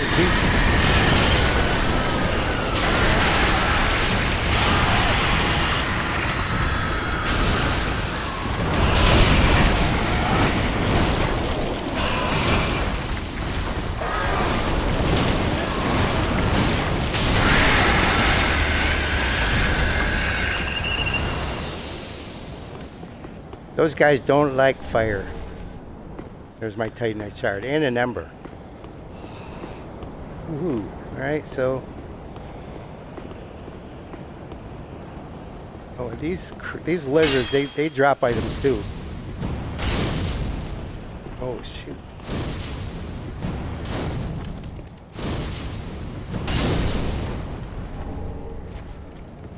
Gem. Those are items I could use to infuse my weapons to give them certain characteristics.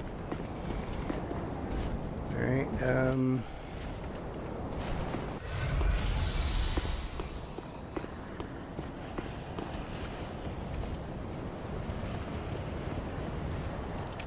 here.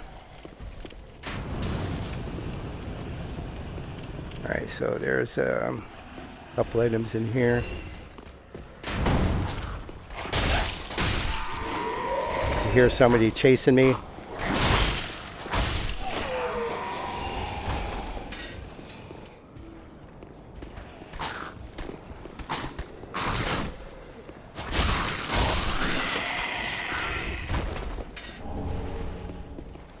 Another Titanite shard. So I can see out there, there's one of those Lothric knights that I gotta fight.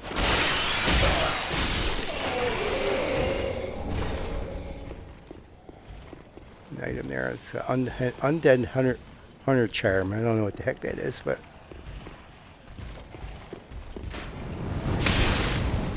hey, where did that come from?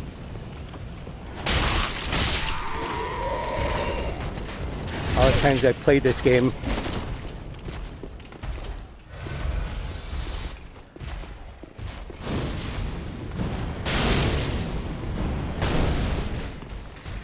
I was using to shield this guy.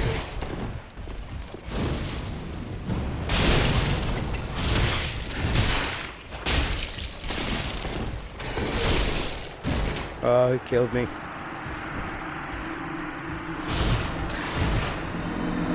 So yeah, this is not a button masher of a game. So, alright, so.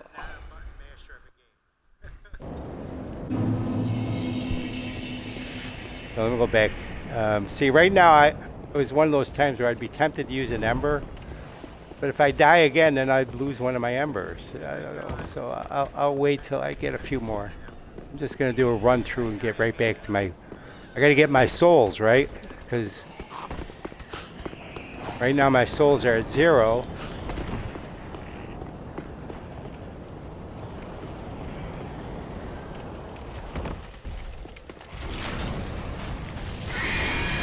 Kill the darn archer.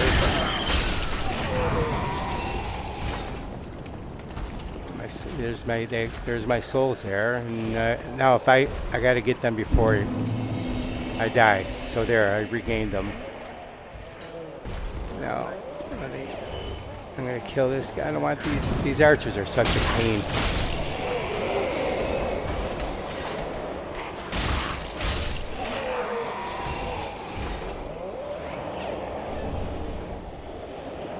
They gave me some bolts for a crossbow.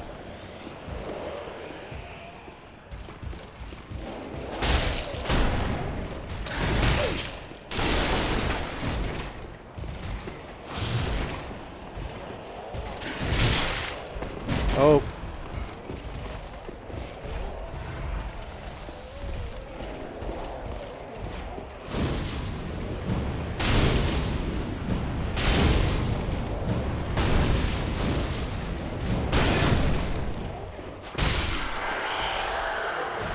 There we go. Drop something. Nothing. Son of a gun. Those are the ones I want to drop stuff. So I like their armor, I like their weapons. Go in here.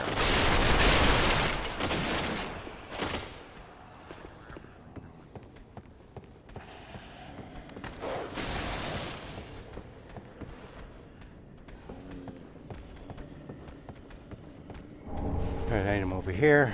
Green blossom, all that does is it helps you boost your stamina. I don't really use them, a lot of people do. Like your stamina recovery speed. There's a guy waiting over here to attack.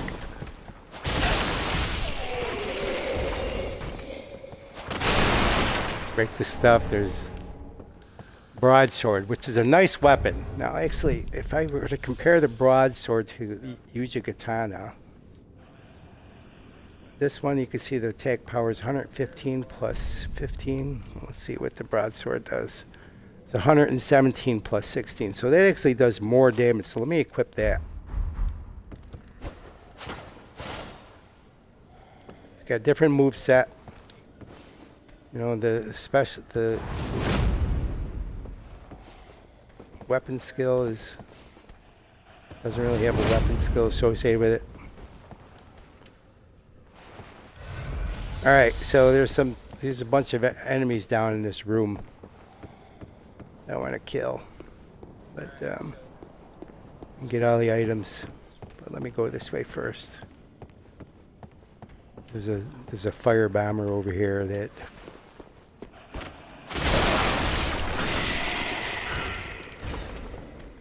this guy's a fire bomber.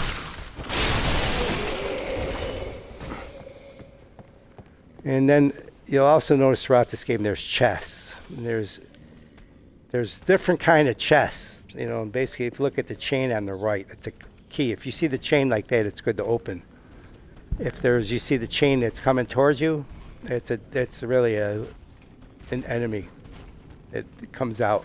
So this one's safe to open because it's got something in it. Pillage the chest. This has got a real nice shield, Silver Eagle kite shield. So let me equip that. All right, so it's a better shield. Actually, you could look at the stats. All these items, you could actually pull up the information on them, you know, by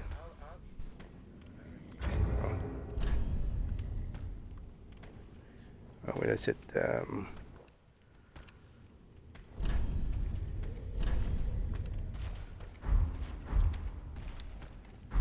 No, there's, what is it? Go to the weapon, go to this item. There it is. Hit the X button. It tells you a weapon skill. Equipping the shield and down at the bottom. And the left hand allows one to perform the skill of the right hand weapon. So there's a skill associated with this broadsword. So if I were to do that, basically just by using my left trigger, it puts the shield on my back and puts me in this position ready to do a special attack move. All right, so there's some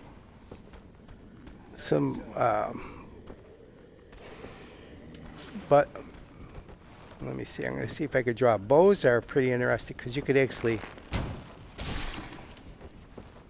use them to draw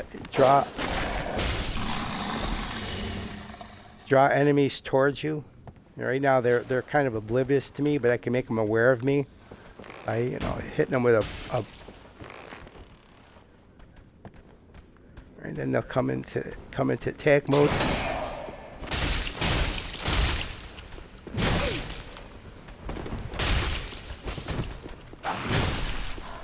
Oh, wow. Yeah. And the mechanics of this game, like I say, it's unforgiving. Now I gotta go get my freaking souls again. And they're a little further down. Deeper into the level. So I don't even wasn't keeping track. So now it's more challenging. So I could fight my way all the way there again, but I'm just gonna do a run through.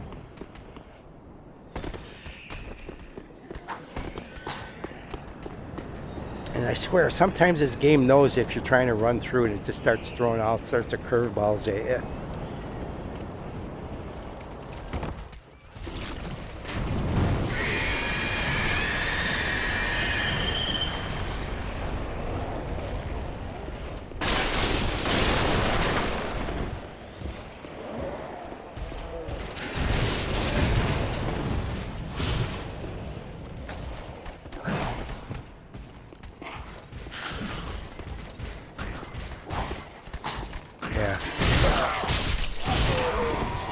This guy's still chasing me down here, so I'm gonna grab my souls real quick.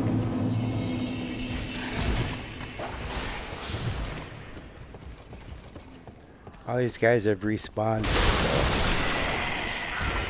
gotta be careful not just to run into them blindly. So that bomber is still there.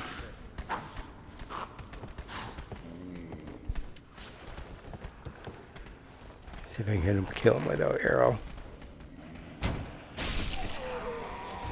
There we go.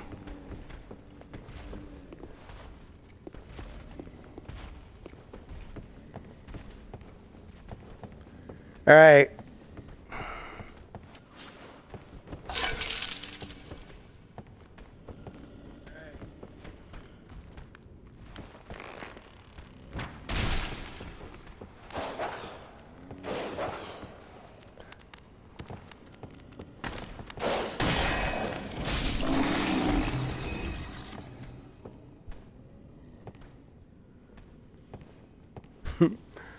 There's a couple things I want in this level down there, so but I don't want to just start running and taking these guys because they're pretty wicked, all of them at this level of the game.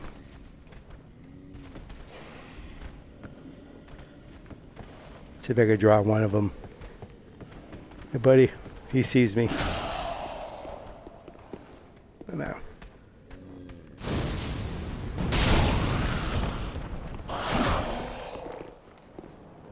Come on. I'm locking onto him now. Oh, wow.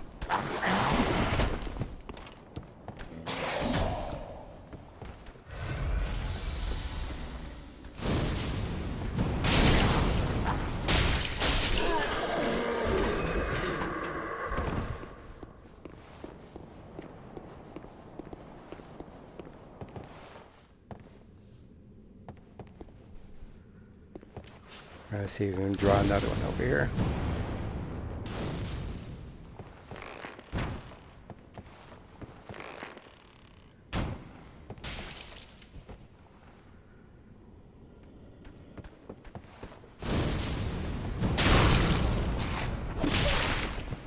Oh.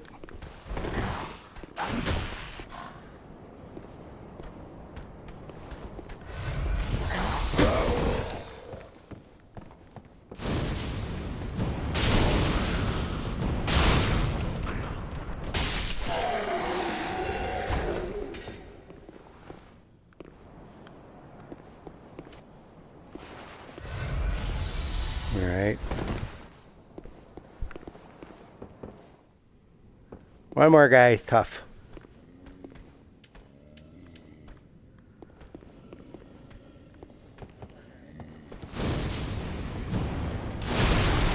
Son of a gun. Oh, I hit the... There we go.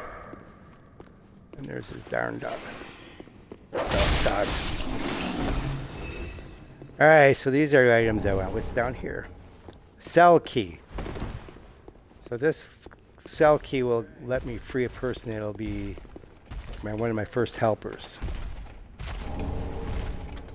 Estus Shard. That allows me to increase the number of times I could use my flask. There's a big winged knight guy that I'm going to come back to after I level up, but what's in here? Titanite Shard, which I need. It's upgrading material. So now I got to get back to the fire in order to go to Firelink Shrine. It's one of the disadvantages of just running through the first time because all these enemies are still sitting there.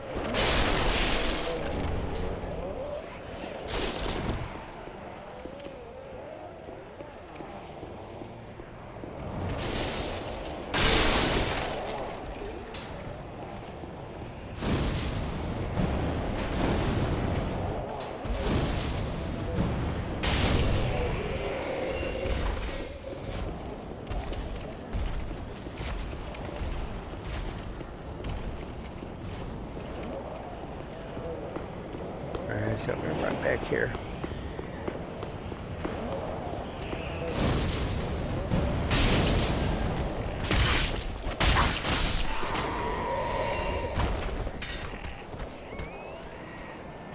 Oh.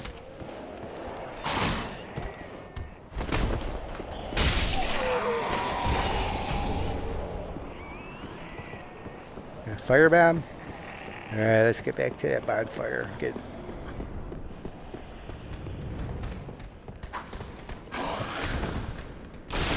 Oh boy, I don't want to fall down there. No!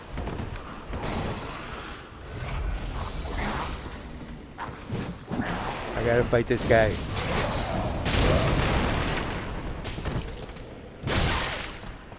Oh boy, one hit, I'm dead. I'm out of health flasks. There we go. guy too. Yeah, he killed me. Little son of a gun.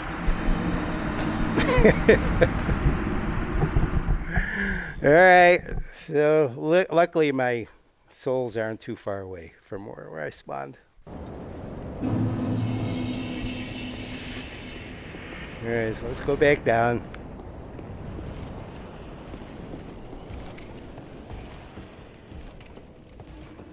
These are little pecker. This little peckerhead's one that just killed me. He's throwing knives at me. There you go. I'll teach you. I mean, his brothers are down here. This one.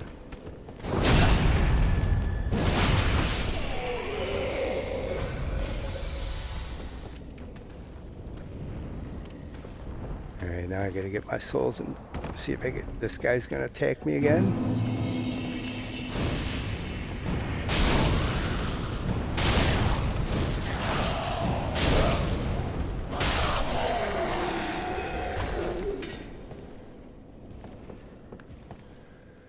All right, so I got the cell key. So while I'm here, I don't know if this is the one. Not there. I think it's down in here. All right, so Mike is recommending that I ember. All right, Mike, I'm gonna listen to you. I'm gonna first do what I gotta do, and I'm gonna ember up. My son's giving me suggestions.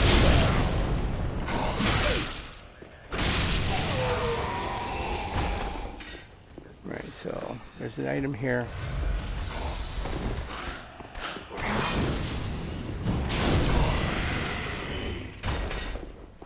Thieves are pains. Mailbreaker. That's a different kind of a weapon. I'll just show you those. Some people like to play with those, but that's more like a. Oh.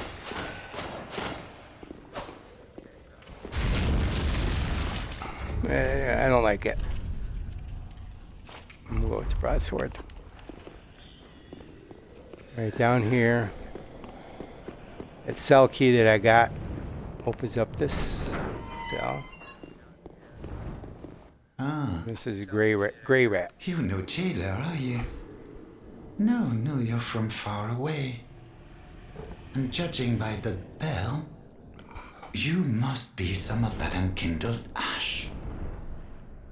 Remarkable. If that's true, then I have a favor to ask. Below the high wall is a musty little town. Not the home of any lord, just a very old settlement of undead. An old woman, Loretta, lives there. Please, give her this ring. I'm not asking for charity. In fact, if you do this for me, I'll be sure to repay you in kind. I may be a petty thief, but I've more wits than most royalty. What do you say then, huh?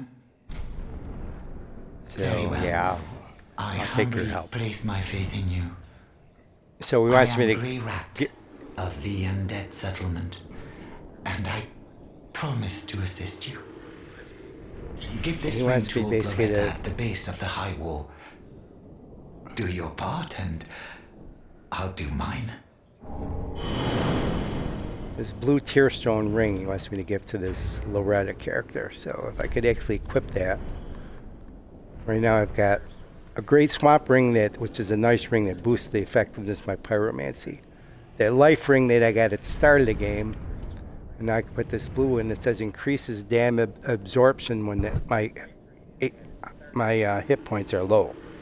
So when my hit points get low, I could take up a hit and it'll do less damage. So at any rate, let's go back to the bonfire.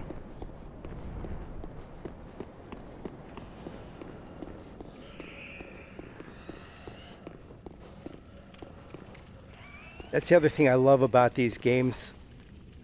You know, unlike a lot of games where you kill a character on the level and they disappear, somehow they just magically disappear. in Dark Souls, they stay. You know, they'll be dead until you respawn. Everybody. All right, so.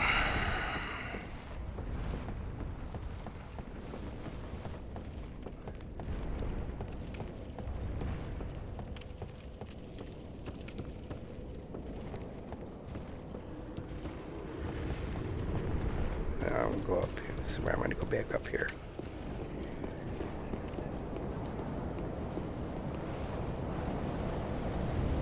Back to the bonfire, and we're going to just travel back to Firelink Shrine. Then I'm going to go take on the second boss.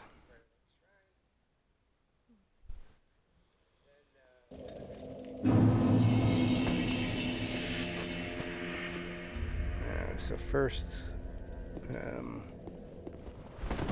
I like when I first come up here is well basically met, sell Passion all the souls that I have.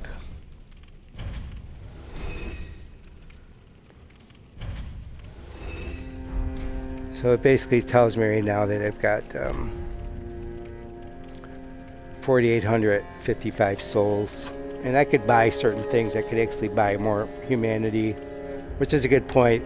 And that's what my son was suggesting, is basically I could always come back here and buy some.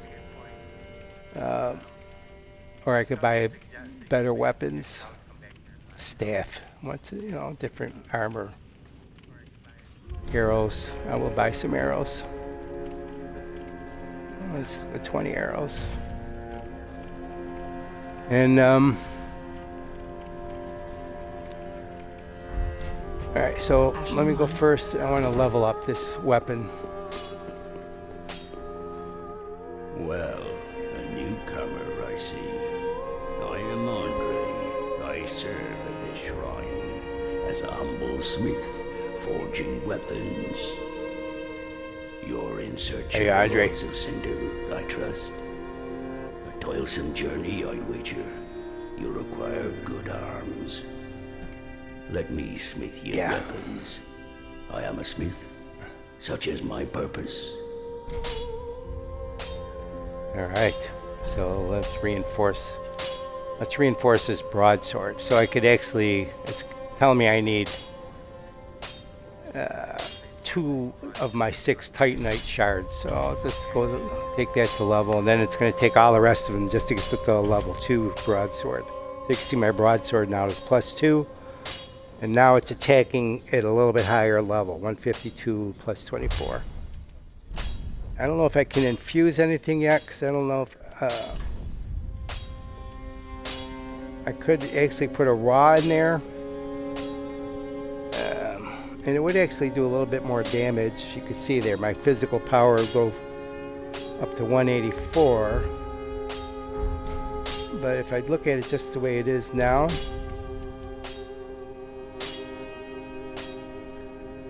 pretty much at 176 between the two of them. So I'm not going to infuse it. So plus I want to use my my remaining souls to see if I can level up here. Welcome home, speak thine heart's desire. Very well, then take nourishment.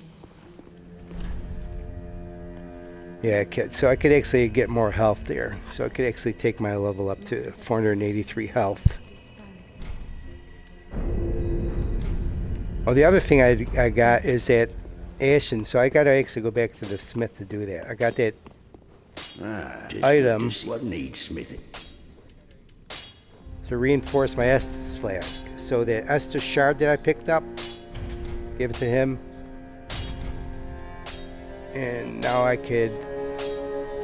have more uses in my Estus. So this a lot Estus is another thing too. So I got 5 total. Right now I'm dispersing them, 4 for my health, 1 for my focus points. And I could change it if I wanted to go more, but I'm going to keep my focus points at 1. Gives you more uses in my flask. Alright, so let's go.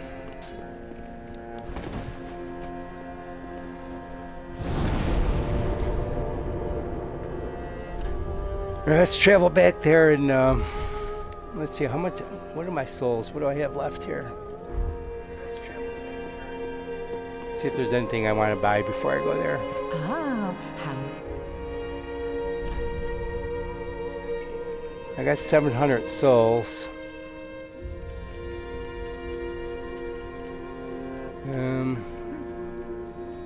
There's a healing spell.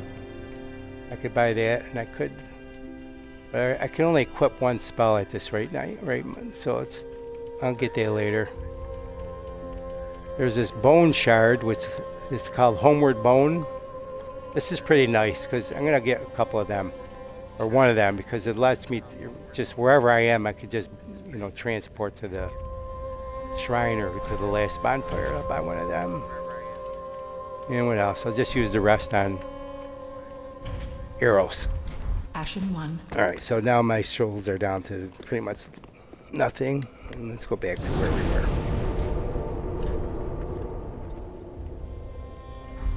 Oh, my son wants me to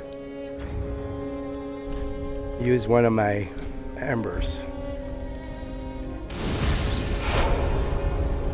So my health is now up.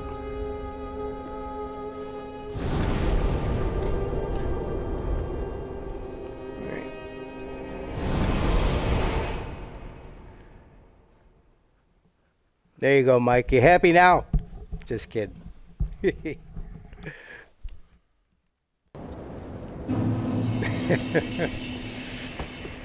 Actually, my son is a much better gamer. He's actually the reason I play this game. He's the one that turned me on to him and his friend Caleb way back on the Dark Souls series.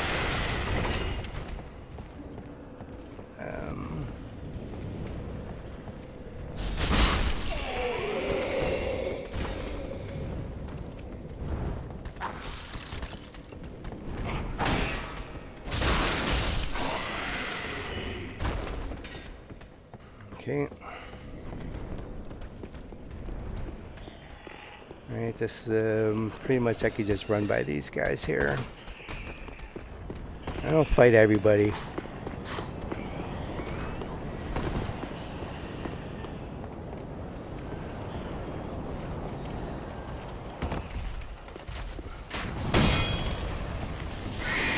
Some of these archers are pains.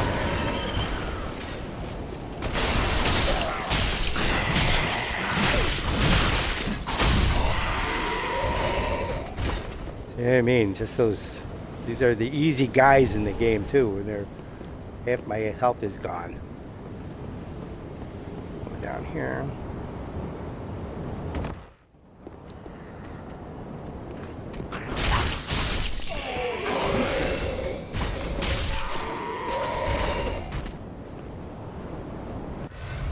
So this winged knight, I'm not going to fight. right away. I'll get him later.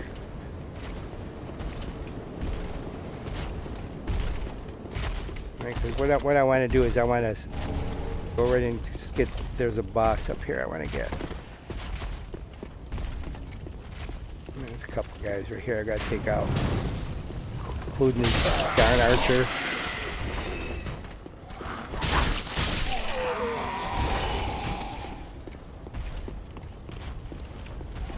So this is a good area to farm if you want the Lothric Knight stuff, which I do. So there's two Lothric Knights there. There's actually 3 on this level, plus there's a Red-Eyed Knight. These are pretty tough opponents. So you don't want to engage them both at the same time. But right now I want to actually go into that door down there and fight the first boss. Once I fight him, it opens up. Get this archer here.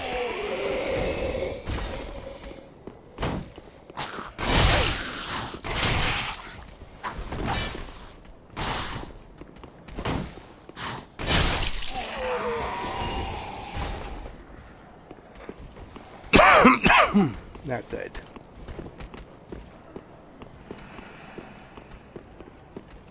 All right, great. So see these symbols here? These are people that want to help me, and I'm going to summon them to help me.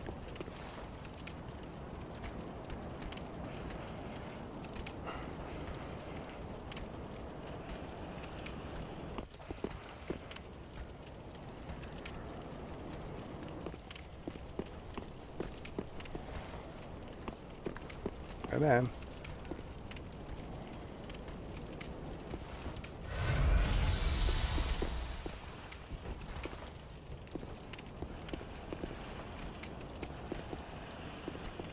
For some reason, it's not letting me not letting me summon them.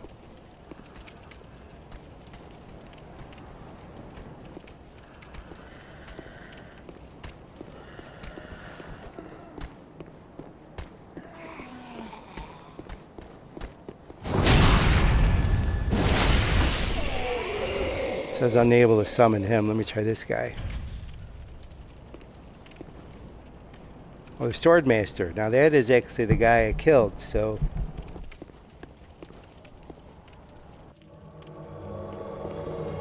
I was able to get him. Let me try this one now again. So this first one is actually a computer generated character to help me, but the second one is actually a live person. Unfortunately, it wasn't letting me connect with him, so he's not being able to come into my world.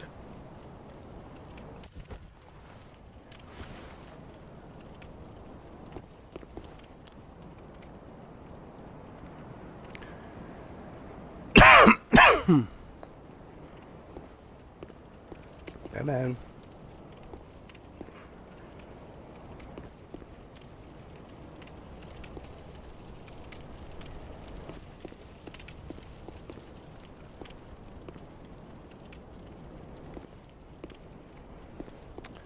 Crying out loud. Yeah, he's not able to come. I'm gonna get the unable to summon him. He should be here by now. Unable to summon. All right, so I'll just have to take my one guy.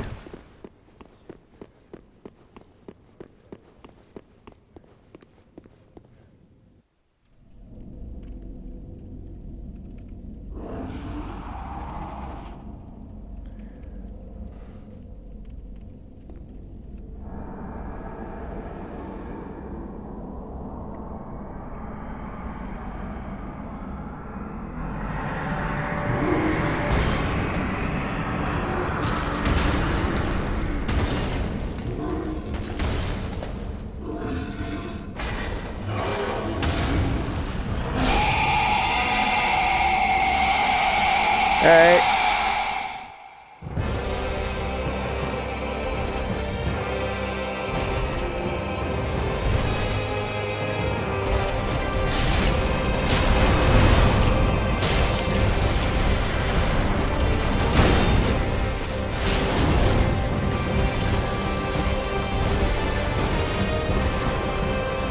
All right, there's my character to help me. He's full. I mean, this guy was fire.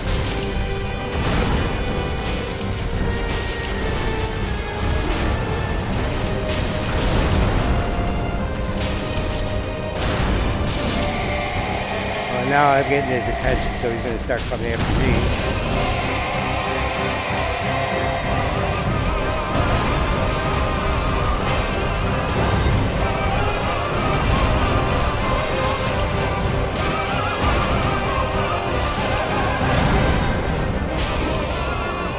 Ready to die.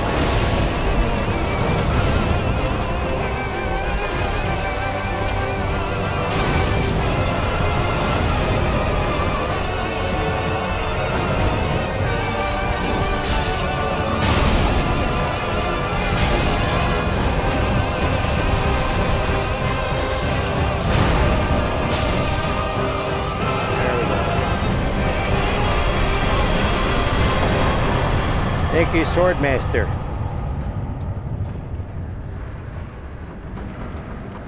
Alright. So now I get the bonfire. I pick up a bunch of souls. 2,300. Start the bonfire.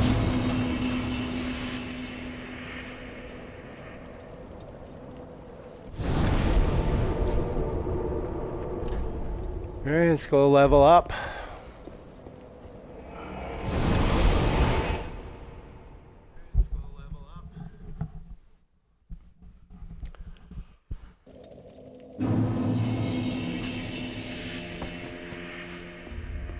Welcome home, Ashen One. Speak thine heart's desire.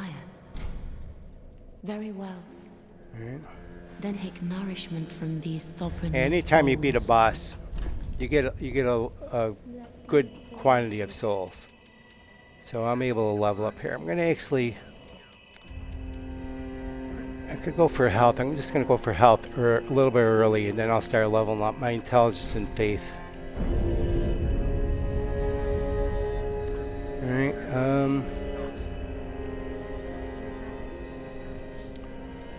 650. Farewell, Ashen Now, One. normally what I would do, I'm gonna probably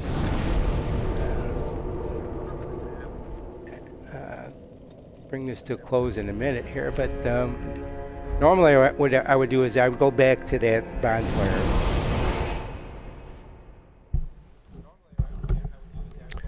And I would do something called farming. And farming is basically where you keep playing a level over and over until you get either souls or items. In this case, I'm going after items. More specifically, the sword that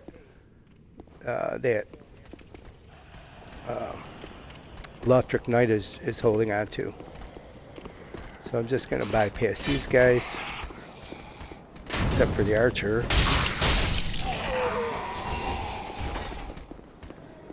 And I would just normally I'd fight these guys here, one at a time, and hope that they drop. He didn't drop anything for me. So this guy's got a shield, and he's a little bit smarter. Things just kind of, he blocks him. It does minimal damage. Unless you catch him in between the animations. Like that.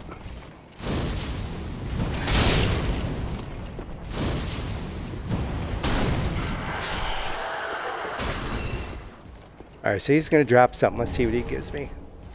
So he gives me a shield. And it's a nice shield. Unfortunately, I'm not able to use it because it's got a stat requirement 36. Now, if you're a fighter or a warrior in this game, you're going to probably want a shield like that. But you're going to have to get your strength all the way up to 36 in order to use it.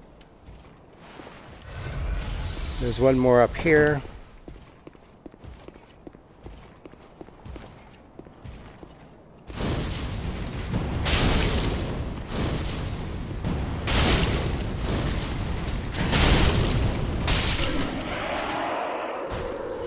Gonna drop anything? No drop. But normally what I would do is I would stay on that level. That's a nice weapon, Lucerne. Again, I don't have the stats to use it, but it's a nice pole arm. For the fighters, they like to do it. I'll go inside this room and talk to a guy, and I'll actually go over to the second level.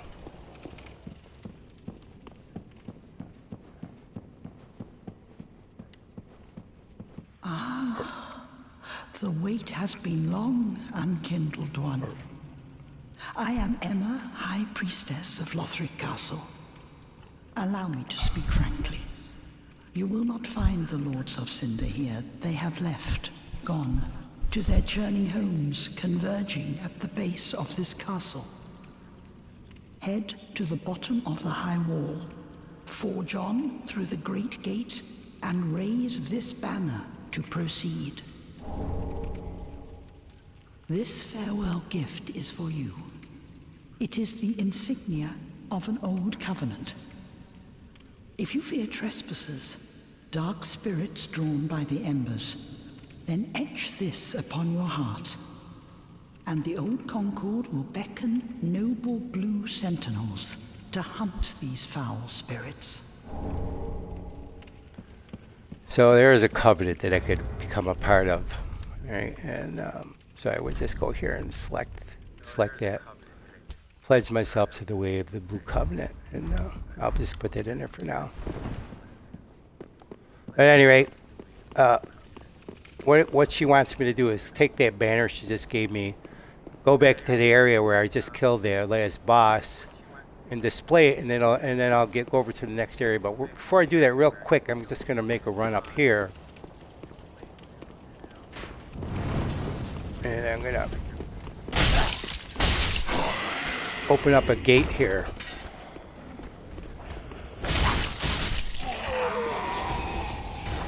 So it'll allow me to do a shortcut. I think there might be an item up here. Yeah. Yeah, I've tried to get that item there, but you gotta actually drop from above. And I'll do that later.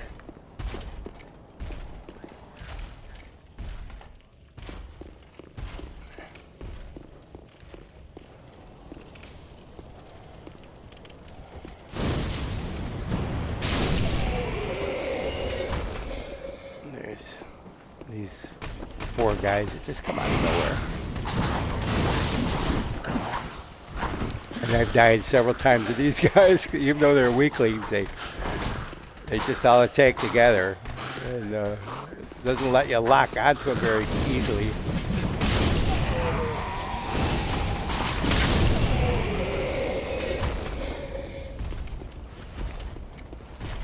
All right.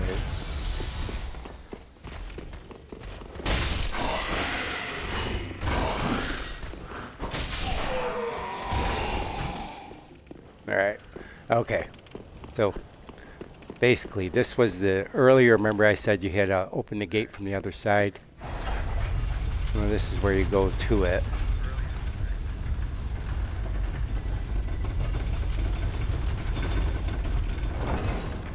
So now in the future, when I want to come this way, I don't have to worry about going around there. Plus, there's an item over here. Throwing knives, which is pretty handy item to have.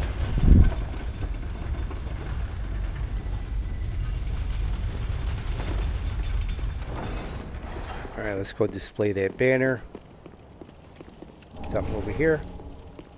Green blossom, which I don't use them.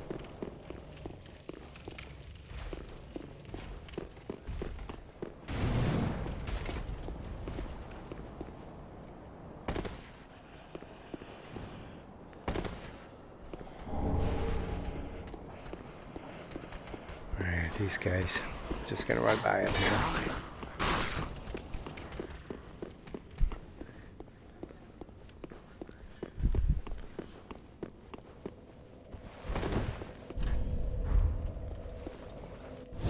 Just gonna rest there for a moment to refill my flask, and then go out here and I'll display the banner. I'll go over to the next area.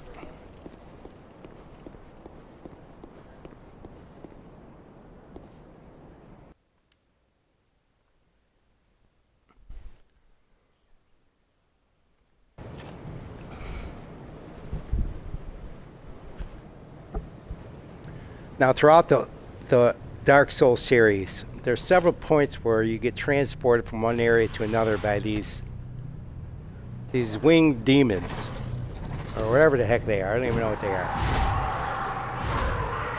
In one of the games, you got to fight them, but most of the games, they're just helping you. They transport you over to an area.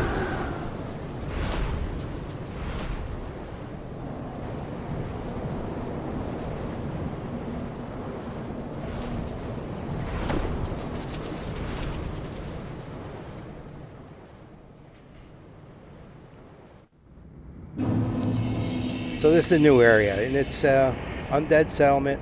Let me light this bonfire. So if I die, that's where I come back to. There's an item back here I want to get. I can't remember what it is. It's another large soul. I could cash in for some souls. And some characters down there. But I'm gonna want to go the opposite way first. You see that there's the gate opens and these dogs come out and start attacking all these characters. No, they'll kill all the characters and then they'll come after you. And they are pains. They don't like fire though.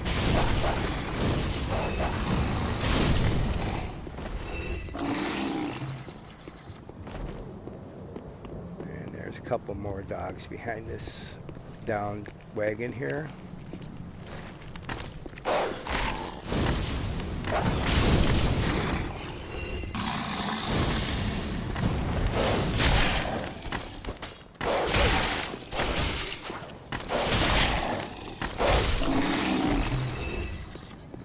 They're pretty deceptive, those dogs. Alluring skull, that's an item that I could throw out that'll allure. They'll actually go towards that skull stuff instead of come to me. So here's another character that I want to employ. Undo my shackles. It's a pilgrim. This is what pilgrims look like in Dark Souls. Oh, then it's true. A champion of Ash as I live and breathe. To be in your presence is a great honor. I am Yol of Londor, a pilgrim, as you can see, only somehow I failed to die as was ordained. I'm your ass of my Londor. calling lies elsewhere. Say, champion of Ash, how does the idea of taking me into your service strike you? I was once a sorcerer. Surely I can be of use. Oh, So accept this service. I am honored, truly. I should be dead, yet you have granted me purpose anew. I, Yol of Londor, do solemnly swear myself to you. Alright, so he'll be at Firelink Shrine for me next time I go there. There's an animal over here. Another homeward bone. I like to equip them just in case I get in a pinch. I have to get out of there quick.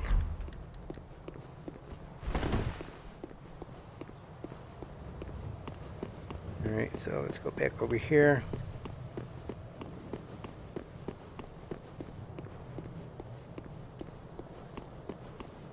And go into the undead settlement, open up this gate.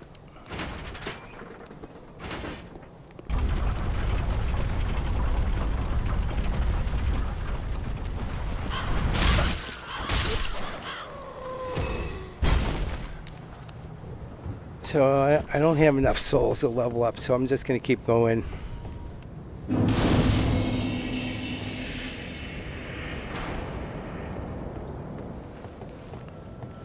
Alright, so there's this level is interesting because there's actually a giant. I don't know if you can see it right up there. I'll put my binocs here so I can show it to you.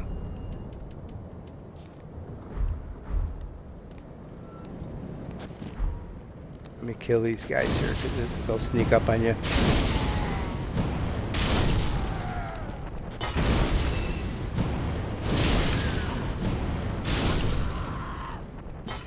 Alright, so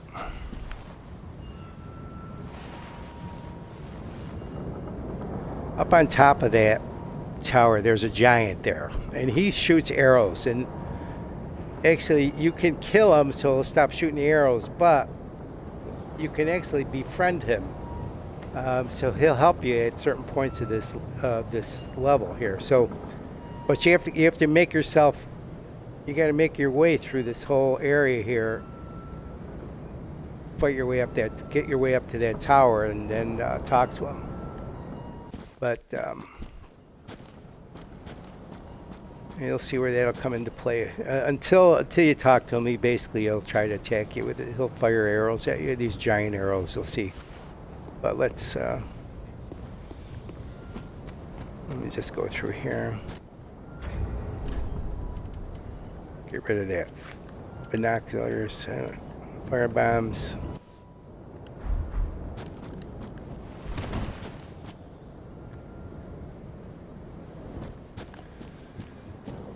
I'm gonna refill. I used too much acid flask. All right.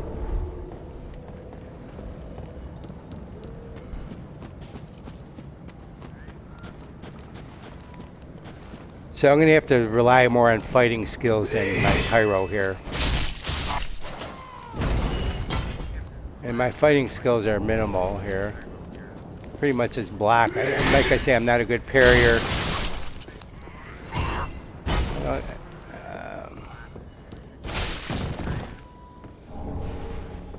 I'm an old bastard, so I could use it as nothing here. Right, there's an item there. See, this is a bait. He wants you to go for that, and then have this guy drops behind you and sneaks up on you. Charcoal pine bundle. That's nice because actually that's something where I could use to, you know, add a element of damage to my weapon. Fire damage.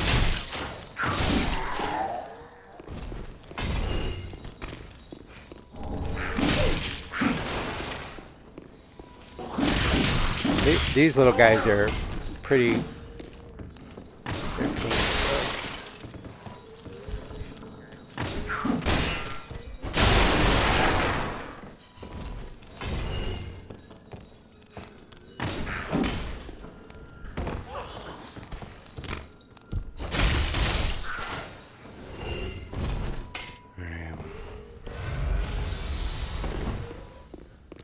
So right up here, there's a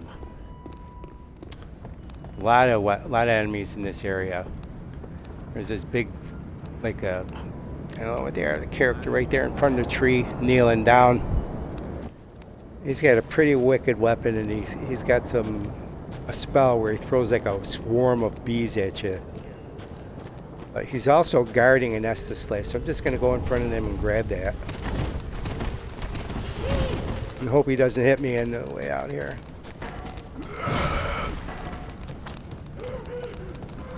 Oh boy. They're all coming for me. This is where the game decides to, we're just going to throw a bunch of people at you then. Alright.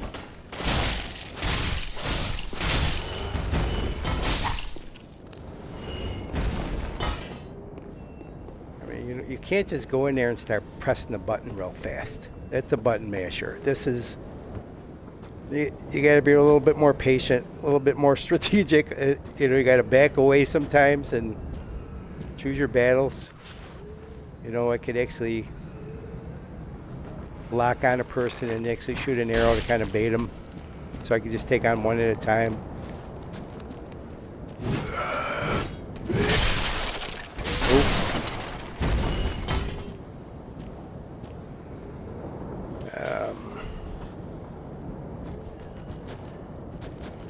Actually, there's two types I could actually, when I put in my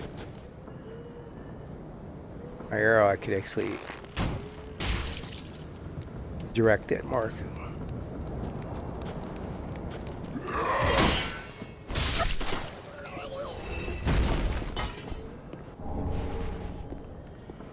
I just got his weapon. Those are actually fire barrels, so if I throw a fire over there, they'll explode. Same thing with these over here.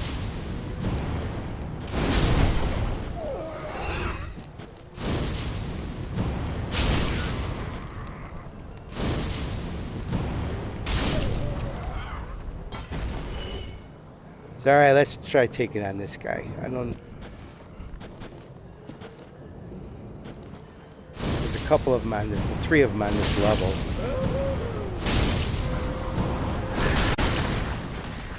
He's got that spell of those swarm of bees coming at me.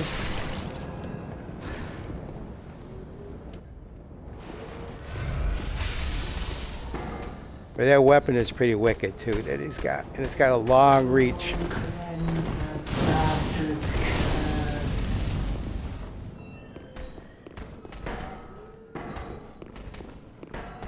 Well, there's something up here too. I forget while he's coming at me. It's right up here. There's a corpse.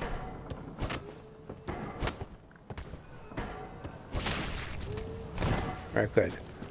So I got to pick up these. It's Loretta's bone. Remember that guy asked me to give Loretta the ring.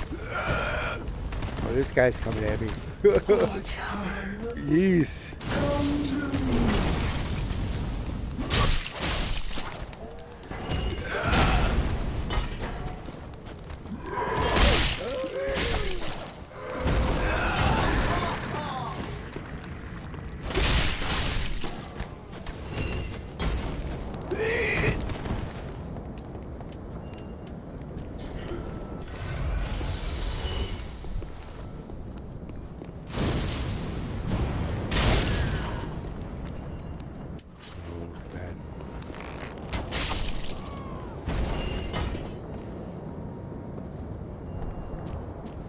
There's an item up here.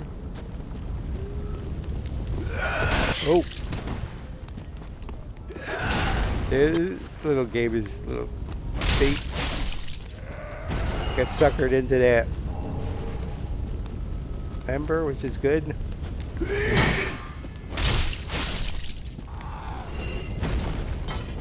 All right.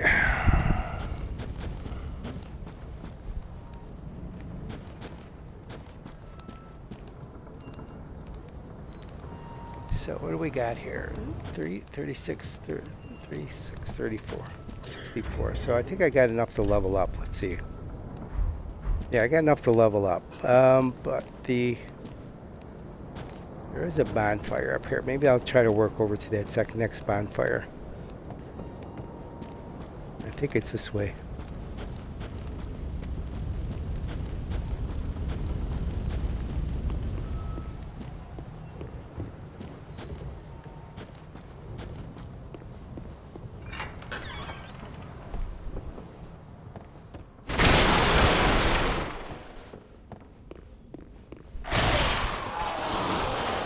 Where is it? Oh, I forgot there's an enemy there.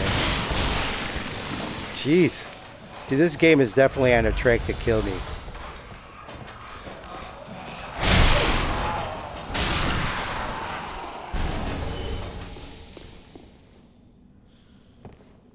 There's,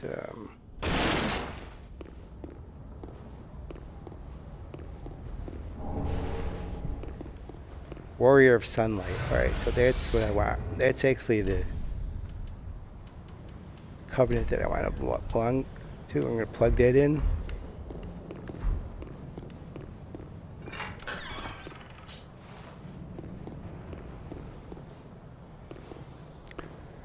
So, I'm really out of mana. So my question is, do I go back to that bonfire?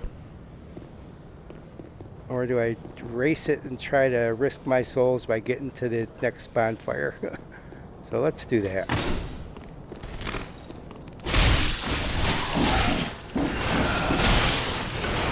Wrong decision. Oh boy.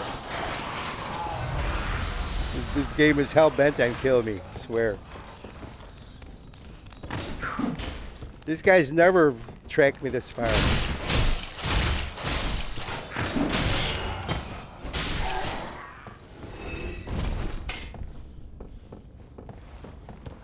There's something here.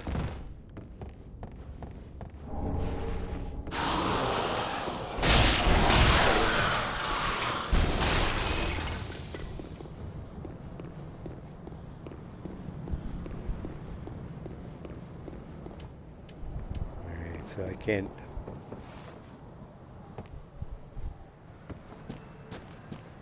So I'm just gonna make a run here. This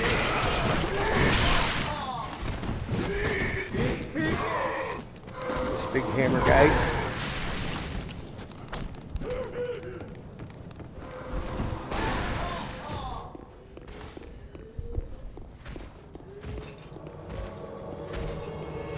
All right, so there's a. Oh, great. Now, see, that's another advantage of... I was invaded there, but I was invaded by a computer character. Alright, so let's go back to the shrine.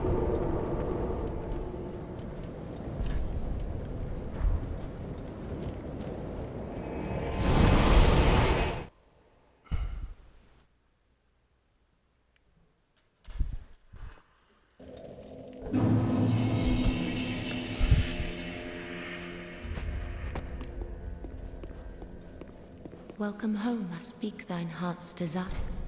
Very well, then touch the take nourishment.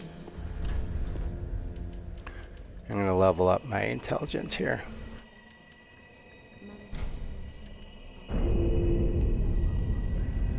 Alright, so now my fireballs will do a little bit more damage. Farewell, Ashen One. Alright, so it's 10:47. I think at this point I'm gonna probably end it here. We'll finish going through this level on Thursday. I'm gonna actually do it on Thursday at 8 o'clock again. I'll just continue playing through this game. And like I say, it's really a challenging game, but it's a beautiful game as you go through it. So I'm just going to end here. Appreciate you all, everybody, for joining me. Remember, you don't stop gaming because you grow old. You grow old because you stop gaming. So thanks, everybody. Thanks for joining me today. Take care.